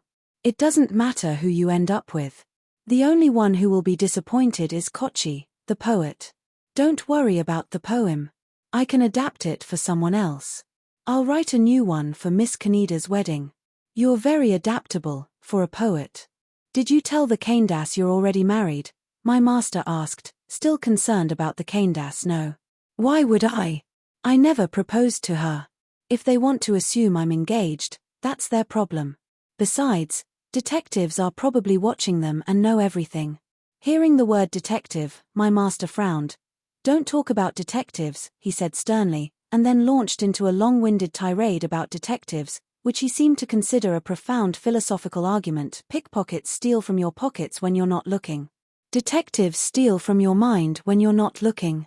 Burglars break into your house and steal your possessions when you're not looking. Detectives pry into your thoughts and steal your secrets when you're not looking. Robbers threaten you and steal your money. Detectives intimidate you and steal your will. Detectives are the same as pickpockets, burglars, and robbers. They are not to be trusted. Don't listen to them. Don't worry, sensei. I'm not afraid of detectives. I'm Kandatsu Mizushima, Master Sphere Polisher. My, how impressive. You're full of confidence, for a newlywed. But Kushami, if detectives are the same as pickpockets, burglars, and robbers, then what about the people who hire them, like Kaneda? They're like Kumasaka Chohan. Kumasaka Chohan is a good example. He gained fame and fortune, only to lose it all. But Kaneda is different. He's a greedy miser. He'll never lose his fortune. It's a curse to be involved with someone like that. You'll be miserable for the rest of your life, Kandatsu. Be careful. Don't worry, I'm not afraid of him. Thieves, you underestimate me. You don't know what I'm capable of. If you try to rob me again, you'll regret it. Kandatsu declared confidently. Why do people in the 20th century have this tendency to become like detectives? Dokusan asked, his question unrelated to the current discussion. As usual, because of the high cost of living, Kandatsu replied. Because they lack artistic sensibility, Kochi added. Because civilization has given them horns, and they're as irritable as Kanpeito, Japanese candy, Mighty said. Now it was my master's turn. He cleared his throat and began his grand pronouncements. I've given this matter considerable thought. I believe this detective-like tendency is due to an excessive self-awareness. This self-awareness is not the same as Dokusan's enlightenment or the idea of becoming one with the universe. This is getting complicated. Kushami, if you're going to discuss such profound matters, then I, Mighty, will also share my grievances about modern civilization. Feel free. You have nothing better to do. I do. You, on the other hand, are full of contradictions. The other day, you treated the detective like a god, and today you're comparing them to thieves and robbers. I, on the contrary, have never changed my views. A detective is a detective. A burglar is a burglar. Yesterday was yesterday, and today is today. Not changing your views is a sign of stagnation. A fool never learns. That's you. That's harsh. Even detectives have their good points. I'm a detective. No, you're not a detective. That's why you're honest. Enough bickering. Let's hear Kushami's profound insights. The self-awareness of modern man stems from an excessive understanding of the conflict of interest between oneself and others. And this self-awareness becomes more acute as civilization progresses, to the point where every action, every word, becomes calculated and artificial. Henley described Stevenson as a man who couldn't walk past a mirror without checking his reflection, a man who couldn't forget himself for a single moment. He's always conscious of himself, whether asleep or awake. This self-consciousness makes people's behavior artificial and contrived, making them feel constricted and making the world a more difficult place to live in. Words like carefree and calm become meaningless. Modern man is like a detective, like a thief. Detectives try to deceive others for their own gain, so they have to be self-aware. Thieves are always worried about being caught, so they have to be self-aware. Modern man is always thinking about how to maximize profit and minimize loss, so they have to be self-aware, just like detectives and thieves. They are constantly anxious, never at peace, always looking over their shoulders. It's the curse of civilization. How absurd. That's an interesting interpretation, Dokusan said, finally showing some interest. He was always eager to discuss such matters. Kusami's explanation makes sense. The ancients taught us to forget ourselves. Modern man is taught the opposite. They are constantly conscious of themselves. That's why they are never at peace. They live in a perpetual state of anxiety. The best medicine is to forget oneself.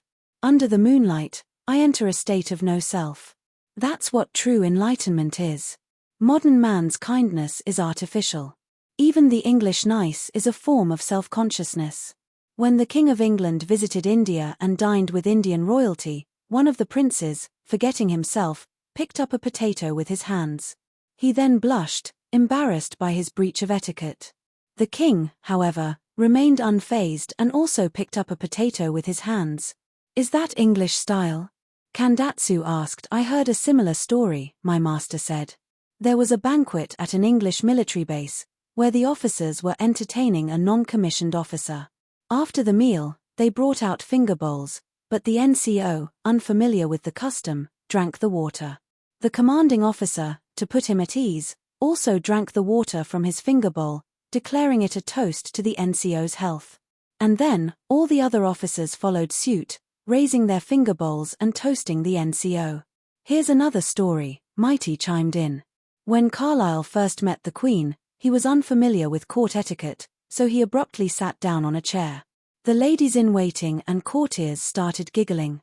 But the Queen, noticing this, turned around and gave them a signal, and they all sat down on chairs, saving Carlyle from embarrassment. It was a very thoughtful gesture. Carlyle probably wouldn't have cared even if they had all remained standing, Kandatsu commented. Self-aware kindness is fine, Dokusan continued, but it makes kindness a burden. It's unfortunate. People say that as civilization progresses, people become less violent and more compassionate, but that's a misconception. With so much self-awareness, how can anyone be truly at peace? It might seem peaceful on the surface, but everyone is struggling internally. It's like two sumo wrestlers locked in a stalemate. It looks calm, but they're both exerting tremendous effort. Even arguments have become more sophisticated, requiring more self-awareness. In the past, arguments were settled with brute force, which was simpler. But now, they're like judo. You use your opponent's strength against them, Mighty said, finally getting his turn to speak. Or like hydroelectric power. You don't fight the current. You harness its power, Kandatsu added. That's why we are slaves to our circumstances, whether rich or poor, happy or sad. Geniuses are destroyed by their genius, wise men are defeated by their wisdom, and hot-tempered men like Kusami are easily tricked because of their temper. Bravo! Mighty applauded. My master chuckled and said, I'm not that easily tricked. Everyone laughed. So, what will destroy Kaneda? Mighty asked. His wife will be destroyed by her vanity, he will be destroyed by his greed, and his associates will be destroyed by detectives. What about his daughter? I haven't met her, but she'll probably be destroyed by fashion, food, or alcohol. Or perhaps she'll die alone and penniless, like Satoba Komachi. That's a bit harsh, Kochi protested, feeling protective of the woman he had dedicated a poem to. That's why the saying having no fixed abode, let the mind be free is so important. We must strive for that state of mind, Dokusan declared, sounding enlightened. Don't be so smug. You might be destroyed by your own lightning, Mighty teased. If civilization continues in this direction, I don't want to live anymore, my master declared. Then feel free to die, Mighty said casually. I don't want to die either, my master retorted stubbornly. We don't choose when we are born, but we all seem to fear death, Kandatsu observed. It's like borrowing money. You borrow it casually, but you worry about repaying it, Mighty added. Those who don't worry about repaying their debts are as fortunate as those who don't fear death, Dokusan said, his detachment bordering on indifference. So, according to you, being shameless is the same as being enlightened? Not exactly. But people only started fearing death after the invention of neurasthenia. You certainly don't look like you're suffering from neurasthenia. While Mighty and Dokusan continued their banter, my master complained about civilization to Kandatsu and Kochi. The question is how to avoid repaying one's debts. There's no such question. You have to repay your debts. Just listen. Just as the question is how to avoid repaying one's debts, the question used to be how to avoid death. That was the goal of alchemy. But alchemy failed. It became clear that humans are mortal. It was always clear. Just listen. When it became clear that humans are mortal, the second question arose. What question? If we must die, how should we die? That's the second question. Suicide clubs are a natural consequence of this question. I see. Dying is painful, but not being able to die is even more painful. For those suffering from neurasthenia, living is more painful than death. So, they fear death. They don't fear death itself, but they worry about how to die. Most people simply resign themselves to their fate and let society kill them slowly. But some people are not satisfied with that. They want to choose their own way to die. That's why the number of suicides will increase, and each suicide will be more creative than the last. That sounds rather alarming. It is. It will happen. There's a play by Arthur Jones about a philosopher who advocates suicide. Does he commit suicide? Unfortunately, he doesn't. But in 1,000 years, everyone will. Eventually, suicide will be the only form of death. That will be a disaster. It will. It will happen. Suicide will become a science, and schools like Rakuokan will teach suicidology instead of ethics. That would be an interesting class. I'd like to audit it. Mighty, did you hear that? Kushami's predictions for the future. I heard it. The ethics teacher will say, students, you must abandon the barbaric notion of public morality. Your primary duty as citizens of the world is to commit suicide. And since you should treat others as you would like to be treated, you can also kill others. Especially those like Chino Kushami, who seem to be suffering, should be put out of their misery as an act of compassion. But since we live in an enlightened age, you mustn't resort to barbaric methods like spears, swords, or projectiles. You must kill them with wit, with sarcasm. It will be a good deed, and it will enhance your reputation. That's an interesting lecture. And that's not all. Today, the police protect people's lives and property. But in the future, they will go around killing people with clubs. Why? Because today, people value their lives, so the police protect them. But in the future, people will find living unbearable, so the police will kill them as an act of mercy. Of course, most people will commit suicide, so only cowards, idiots, and the disabled will be killed by the police. Those who want to be killed will simply put up a sign saying man, or woman, wants to be killed. The police will make their rounds and oblige. And they will collect the bodies too. Your predictions are getting more and more outrageous. It might sound like a joke, but it could also be a prophecy. Those who don't understand the true nature of reality are blinded by appearances and mistake fleeting illusions for eternal truths. So, when you tell them something unconventional, they dismiss it as a joke. How can a sparrow understand the ambitions of a rock? Kandatsu quoted. Dokusan, unfazed, continued, there was a custom in Córdoba, Spain. Córdoba still exists. It might. Anyway, when the evening bell rang, all the women in town would go to the river and swim. Even in winter. I don't know about that. But they would all go swimming, regardless of age or social status. The men would watch from a distance. They would see the white bodies shimmering in the twilight. That's poetic. It would make a good modern poem. Where is this place? Kochi asked, his interest piqued by the mention of naked bodies. Córdoba. The young men in town were frustrated because they couldn't swim with the women, and they couldn't see them clearly from a distance. So, they played a prank. What kind of prank? Mighty asked, always eager to hear about mischief. They bribed the bell ringer to ring the evening bell an hour early. The women, hearing the bell, rushed to the river and jumped in, still half-dressed. But the sun hadn't set yet. Was the sun shining brightly? They saw the men watching them from the bridge. They were so embarrassed they didn't know what to do. And the point is, people are blinded by their habits and forget the fundamental principles of reality. We must be careful.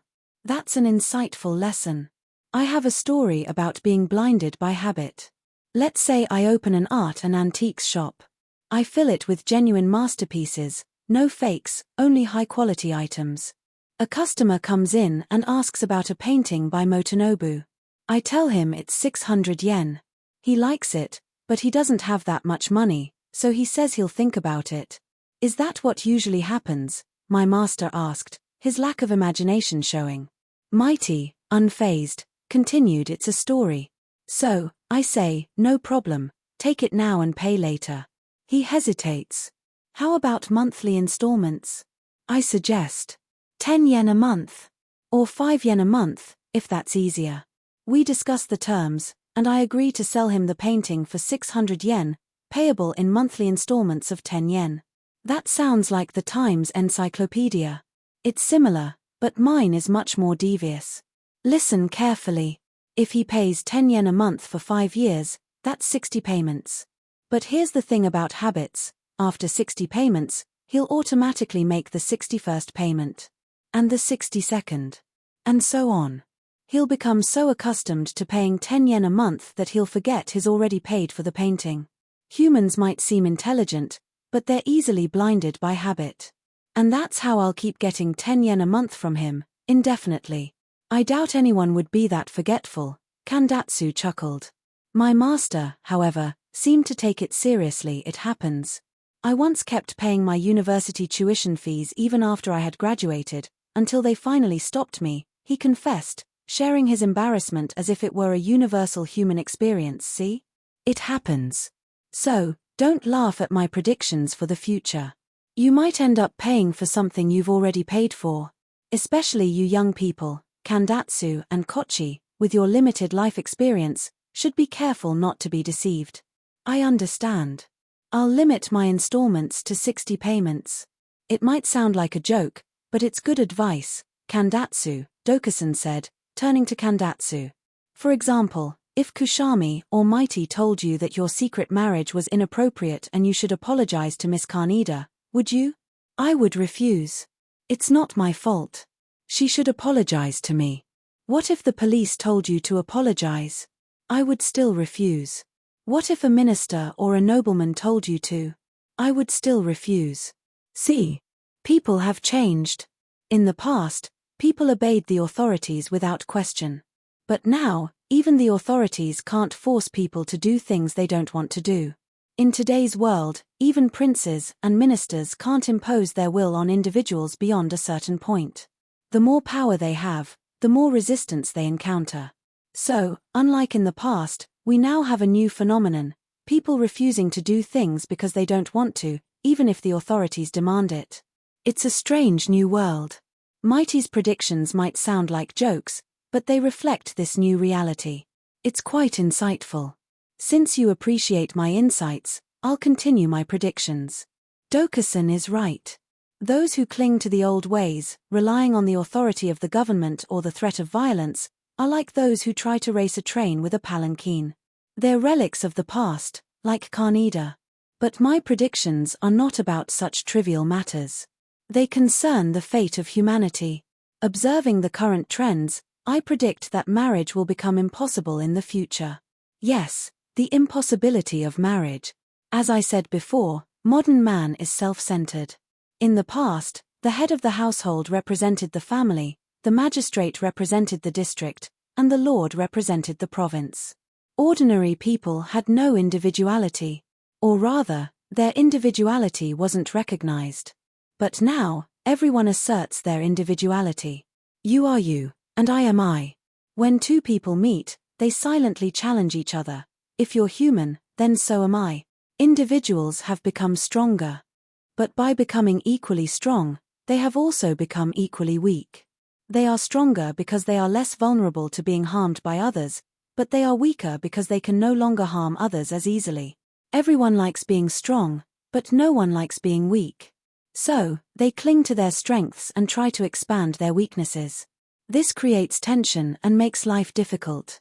They try to create space between themselves and others. And the first solution they came up with is separate living arrangements for parents and children.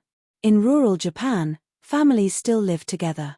They have no individuality, or rather, they don't assert it. But civilized people, even parents and children, assert their individuality, so they have to live separately to avoid conflict. Europe is more civilized than Japan, so they adopted this system earlier. Even when parents and children live together, the children pay rent or borrow money from their parents with interest. This is a sign of respect for the children's individuality. This custom will eventually reach Japan. Relatives already live separately. Parents and children barely tolerate living together. As individuality develops, and respect for individuality increases, people will need even more space. But once parents and children live separately, there's no one left to separate from. So, the final solution is for husbands and wives to live separately. People think that living together is what makes a couple married. That's a misconception. To live together, you need compatible personalities. In the past, it didn't matter. They talked about two bodies, one heart. They were two people, but they were considered one. They would even be buried in the same grave. How barbaric. But now, the husband is the husband, and the wife is the wife. And the wife, having been educated and empowered, is no longer subservient to her husband. A wife who obeys her husband is not a wife, but a doll. The more intelligent the wife, the stronger her individuality. And the stronger her individuality, the less compatible she is with her husband. And the less compatible they are, the more they clash. So, an intelligent wife is constantly clashing with her husband. It's a good thing, but it also makes life difficult for both of them. They are like oil and water. There's a clear separation between them. And if the separation remained stable, it wouldn't be so bad. But they both exert their influence, creating constant turmoil. So, people will eventually realize that living together is detrimental to both husband and wife. So, husbands and wives will live separately? That's worrying, Kandatsu said. Yes, they will. All of them. In the past, living together was what made a couple married. In the future, living together will disqualify them from being considered married. So, I'm already disqualified, Kandatsu said, unable to resist a smug remark about his recent marriage. You're fortunate to be living in the Meiji era. I, on the other hand, since I'm making predictions about the future, am ahead of my time. That's why I'm single. People might think it's because of a broken heart, but they're short-sighted. Anyway, to continue my predictions, a philosopher will appear and proclaim a revolutionary truth. He will say, humans are individuals. To destroy individuality is to destroy humanity. We must preserve and develop our individuality, no matter the cost. The outdated custom of forced marriage is against human nature. It was acceptable in the past, when people were ignorant and lacked individuality. But it's unacceptable in this civilized age. In this era of enlightenment, there's no reason for two individuals to be bound together so closely. And yet, uneducated young men and women, driven by fleeting passions, enter into these barbaric unions. We must resist this custom for the sake of humanity, for the sake of civilization, for the sake of individual liberty. I disagree completely, Kochi said, slapping his knee. I believe the most precious things in life are love and beauty. They bring us comfort, fulfillment, and happiness.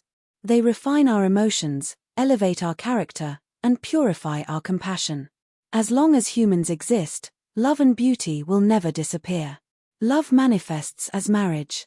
Beauty manifests as art and music.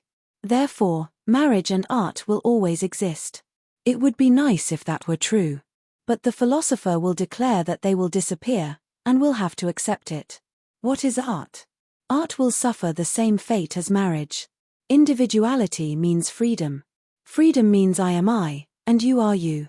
If everyone is different, then art becomes meaningless. Art thrives on shared experiences.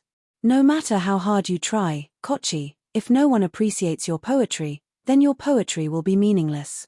It's only because you're living in the Meiji era that people appreciate your work. I wouldn't say that everyone appreciates it. If not everyone appreciates it now, then no one will appreciate it in the future, when individuality is fully developed. People will have such unique tastes that they won't be interested in anyone else's work. Even now, you see this trend in England. Meredith and James, two of the most individualistic novelists, have very few readers. And that's because their work can only be appreciated by those who share their unique sensibilities. When marriage becomes taboo, art will disappear completely.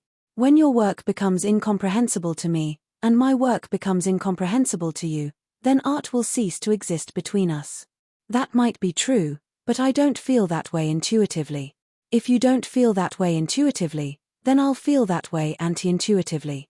It might be anti-intuitive, Dokason said, joining the conversation, but the more individual freedom we have, the more constricted we become. Nietzsche's concept of the Superman is a reaction to this constriction. It might seem like his ideal, but it's actually an expression of his frustration. In the 19th century, with its emphasis on individuality, he felt trapped, unable to express himself freely. So, he lashed out with his outrageous philosophy. It's not a celebration of life, but a cry of anguish. In the past, people followed a single leader, which was simpler. Homer and the author of Chevy Chase both depicted superhuman characters, but their works feel different. They're cheerful. They wrote about joyful events, so there's no bitterness. But Nietzsche's time was different. There were no heroes. Or rather, no one was recognized as a hero. In the past, there was only one Confucius, so he was influential. But now, there are many Confuciuses. Perhaps everyone is a Confucius. So, even if you declare yourself to be Confucius, no one will listen. And that's frustrating. And that frustration leads to the creation of supermen in literature. We sought freedom and we achieved it. But now, we are burdened by it. Western civilization might seem appealing, but it's ultimately flawed. Eastern philosophy, on the other hand, emphasizes self-cultivation. That's the correct approach. When Westerners finally realize that their pursuit of individuality has led to widespread neurasthenia, they will finally appreciate the wisdom of Lao Tzu: the people are carefree and content. They will finally understand the meaning of governing by non-action. But by then, it will be too late. It's like an alcoholic realizing he shouldn't have drunk so much. You all seem rather pessimistic. I don't feel that way at all. I wonder why, Kandatsu said. It's because you're married, Mighty replied. My master suddenly said. Don't think that marriage makes women happy. I'll read you something interesting. Listen carefully. He picked up the old book he had brought from his study. This is an old book, but even back then, they understood the nature of women, he said. Really? When was it written? Kandatsu asked. It's by Thomas Nash, a 16th century writer. Amazing. They were criticizing wives back then. There are many criticisms of women in this book. Your wife is probably included, so you should listen carefully. I'm listening. This is fascinating. It begins with a collection of wise men's views on women. Are you listening? We're listening. Even I, a bachelor, am listening. Aristotle said, if you must marry, marry a small woman. A small nuisance is better than a large one. Is your wife tall or short, Kandatsu? She's a large nuisance. This is a great book. Read more. Someone asked, what is the greatest miracle? A wise man replied, a faithful wife. Who was this wise man? It doesn't say. He must have been rejected by a woman. Next, we have Diogenes. Someone asked, when is the best time to marry? Diogenes replied, too early for a young man, too late for an old man. He must have been living in a barrel. Pythagoras said, there are 3 things to fear in life: fire, water, and women. Those Greek philosophers were rather ignorant. I would say there's nothing to fear in life. I can walk through fire without being burned, through water without being drowned, Dokusan trailed off, and meet a woman without being charmed, Mighty added. My master continued reading. Socrates said, managing women and children is the most difficult task in life. Demosthenes said, if you want to torture your enemy, there's no better way than to give him your wife. Let him be tormented by domestic strife. Seneca considered women and ignorance to be the two greatest evils in the world. Marcus Aurelius said, women are like ships, difficult to control. Plautus said, women adorn themselves to hide their ugliness. Valerius wrote to a friend, there is nothing a woman cannot endure. May heaven have mercy on you and protect you from their wiles. He also said, what are women but enemies of friendship, unavoidable suffering, necessary evils, natural temptations, honey-sweet poison? If abandoning women is immoral, then not abandoning them is even more reprehensible. That's enough, sensei. I've heard enough bad things about wives. There are still a few pages left. Do you want to hear more? No, thank you. Your wife will be home soon, Mighty said teasingly. Just then, a voice called from the living room. Kiyoshi. Kiyoshi. Oh dear, she's back. Did you hear that? It wasn't my opinion. It was Thomas Nash's, my master said to his wife, who had just entered the room. I don't care, she replied curtly. Kandatsu chuckled. I apologize for my insensitivity. Ha ha ha ha. Mighty laughed heartily. Just then, the sliding door burst open, and a large figure barged in without announcing himself. It was Tatara Sanpei, unusually dressed in a clean white shirt and a new frock coat, carried 4 bottles of beer, which he placed next to the bonito flakes. He sat down heavily and crossed his legs, looking like a warrior preparing for battle. Sensei, how's your stomach? You shouldn't stay cooped up inside all day. It's fine. You might say it's fine, but you look pale. The fishing is good these days. I rented a boat in Shinagawa last Sunday. Did you catch anything? Not a thing. Then what's the point? It's about cultivating a sense of tranquility. Have you ever been fishing? It's quite enjoyable. You're out on the open sea, in a small boat. I prefer being on a large ship in a small sea, Mighty said. If you're going to fish, you should aim for a whale or a mermaid, Kandatsu added. Can you catch those? You writers have no common sense. I'm not a writer. Then what are you? For businessmen like myself, common sense is essential. Sensei, I've become much more sensible lately. It's inevitable, when you're surrounded by sensible people. What do you mean? You can't be a successful businessman if you smoke cheap cigarettes like Asahi or Shikishima, Sanpei said, taking out a gold-tipped Egyptian cigarette and lighting it. Can you afford such luxuries? I can't, but I'll manage. Smoking these cigarettes improves your credibility. It's easier than polishing spheres, and it requires less effort. It's instant credibility, Mighty said to Kandatsu, who didn't reply. Sanpei continued. Are you Kandatsu-san? You didn't become a doctor. Since you're not marrying her, I've decided to take her. Take who? The doctor. No, Miss Kaneda. I feel sorry for you, but they insisted that I marry her, so I agreed. But I feel bad for you, Kandatsu. Don't worry about it, Kandatsu replied. If you want to marry her, then marry her, my master said indifferently. That's wonderful news. That's why you shouldn't worry about your daughters.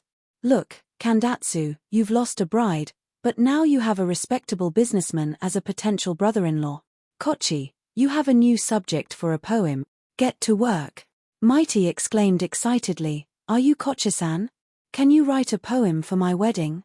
I'll have it printed and distribute it everywhere. I'll even submit it to the Taiyo magazine. I can write something for you. When do you need it?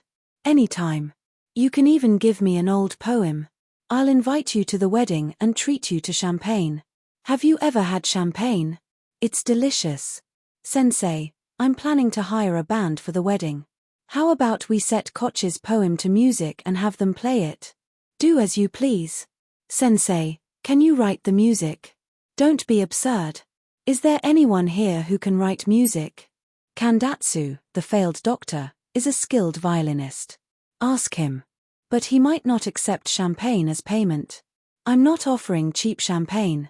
I'll pay you properly. How about this? Sanpei pulled out a handful of photographs from his pocket and scattered them on the tatami mat. There were half-body portraits, full-body portraits, standing figures, seated figures, women in hakama, women in kimono, women with elaborate hairstyles. All young and attractive. Sensei, I have many potential brides. I'll let Kandatsu and Kochi choose one as payment.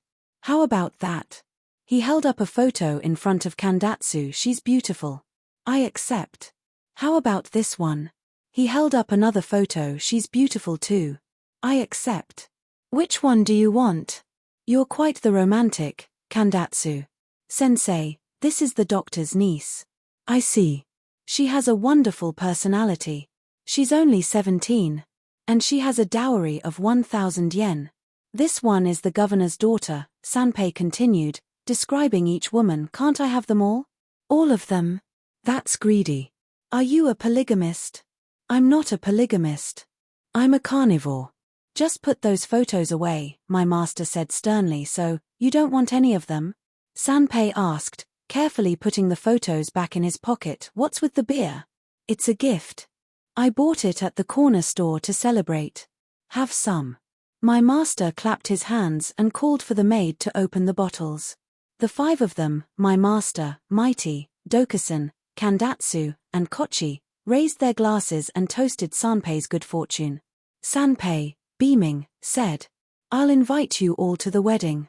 You'll come, won't you? I won't, my master replied immediately. Why not? It's a once-in-a-lifetime event. You have to come. It would be unkind not to. I'm not being unkind, but I'm not going. Don't you have anything to wear? A hari and hakama will do. You should socialize more, sensei. I'll introduce you to some important people. No, thank you. It will cure your stomach problems. My stomach is fine. If you're going to be so stubborn, then I can't force you. How about you? Will you come? He asked Mighty. Of course I'll come. I'd even be happy to be your best man. Champagne and spring nights. What? Suzuki Fujio is the best man? I should have known. Well, I can't have 2 best men, can I? I'll just come as a guest. How about you? He asked Dokusan. A single rod, a single line, a simple life. Fishing among the white duckweed and red knotweed. What's that? Is it from the Tangsha Xian, selections of Tang poetry? I don't know. You don't know? That's a problem. Kandatsu, you'll come, won't you? We have history. Of course I'll come. I don't want to miss the band playing my music. That's the spirit. How about you, Kochi? I'd like to recite a modern poem at your wedding. That would be wonderful. Sensei, this is the happiest day of my life. I'll have another beer. He poured himself another glass and his face turned even redder. The short autumn day was coming to an end. The brazier was filled with cigarette butts, the fire long extinguished. Even the carefree group seemed to be losing their enthusiasm. It's getting late. Let's go, Dokusan said, getting up. Me too, the others echoed, and headed for the entrance. The living room, like a theater after the show, was deserted. My master had dinner and went to his study. His wife, pulling her thin cotton kimono tighter around her, sewed a new one. The children slept side by side. The maid had gone to the public bath. Even seemingly carefree people have a hint of sadness in their hearts. Dokusan, despite his enlightenment, was still bound to the earth. Mighty, despite his carefree attitude, lived in a world of illusions. Kandatsu had abandoned his academic ambitions and married a woman from his hometown. That was the sensible thing to do. But sensibility can be boring. Kochi, in 10 years, would probably regret writing all those modern poems. As for Sanpei, it was difficult to tell whether he was a fool or a genius. If he could live happily ever after, celebrating with champagne, then good for him. Suzuki Fujio would continue to stumble through life. He would get dirty, but he would be more successful than those who remained clean and immobile. I had been living in the human world for 2 years now. I considered myself to be quite the observer of human nature, but I was recently surprised by a fellow feline named Chateau Murat. He was apparently a century-dead cat who had returned as a ghost to haunt me. He was a rather unfilial cat who, when visiting his mother, had taken a fish as a gift but eaten it on the way. But he was also quite intelligent, even writing poetry to impress his master. If such a remarkable cat had existed a century ago, then a mediocre cat like myself should retire to a life of peaceful obscurity, and my master would probably die of stomach problems sooner or later. Kaneda was already dead inside, consumed by greed. Most of the autumn leaves had fallen. If death is the natural end, and life is meaningless, then perhaps dying sooner is better. According to the learned gentleman, human destiny is suicide. If I'm not careful, I might be reborn into such a constricted world. How terrifying. I was feeling restless. I decided to have some of Sanpei's beer to lift my spirits. I went to the kitchen. The door was slightly ajar, and the wind had blown out the lamp. The moonlight shone through the window. 3 glasses sat on a tray, 2 of them half filled with a brown liquid. Even water would feel cold in a glass, especially under the moonlight. The liquid in the glasses looked unappetizing. But I had to try it. Sanpei had drunk it and become cheerful and boisterous. Perhaps it would have a similar effect on me. I had nothing to lose. I might as well try everything while I'm still alive. I wouldn't want to regret it after I'm dead. With this resolve, I dipped my tongue into one of the glasses and lapped up the liquid. It was a strange sensation. At first, it stung my tongue, and my mouth felt as if it was being constricted. But as I drank more, it became less unpleasant. By the time I finished the first glass, it was almost bearable. I quickly finished the second glass, and even lapped up the spills on the tray. I waited for a while, observing myself. My body felt warm. My vision blurred. My ears felt hot. I felt like singing. I felt like dancing. I wanted to insult my master, Mighty, and Dokusan. I wanted to scratch Kaneda and bite his wife. I felt different. And then, I felt dizzy. I stood up unsteadily and staggered around. This is interesting, I thought. I wanted to go outside. I wanted to greet the moon. I felt happy. This must be what intoxication feels like, I thought, as I stumbled around aimlessly. I felt sleepy. I wasn't sure if I was walking or sleeping. I tried to keep my eyes open, but they were heavy. I didn't care where I was going. I wasn't afraid of anything. I took a step forward and, splash, I was startled. I didn't know what had happened. I just knew that something had. And then, everything went dark when I regained consciousness. I was floating in water. I clawed desperately at something, but it was only water. I sank deeper with every movement. I pushed off with my hind legs and clawed again, this time feeling something solid. I pulled myself up, my head emerging from the water. I looked around. I was inside a large water jar. Water lilies had been growing in it until recently, but the crows had eaten them all. The jar was now used for bathing. The water level had decreased since the crows had stopped coming. I had noticed it earlier, but I hadn't expected to be bathing in it myself. The rim of the jar was about 4 inches above the water. I couldn't reach it, even if I stretched. I couldn't jump out either. If I stayed still, I would drown. If I struggled, I would only scratch the inside of the jar and sink deeper. I was getting tired. I was panicking, but my legs were losing their strength. I wasn't sure if I was scratching the jar to escape the water or if I was in the water because I was scratching the jar, and then, I had a realization. I was suffering because I wanted to escape the jar. I wanted to escape, but I knew it was impossible. My legs were too short. Even if I could float and stretch my paws, I couldn't reach the rim. It was pointless to struggle. I was only making things worse for myself. It was foolish to seek suffering, to torture myself. I give up. Do what you will. I'm done scratching, I thought, and relaxed my body, letting myself float. I felt peaceful. I wasn't sure if I was suffering or if I was content. I wasn't sure if I was in the water or on the tatami mat. It didn't matter. I was at peace. Or rather, I felt nothing at all. I had transcended time and space, entering a state of blissful oblivion. I was dying. I would find peace in death. Peace could only be achieved through death. Namu Amida Butsu, Namu Amida Butsu. How peaceful. How serene.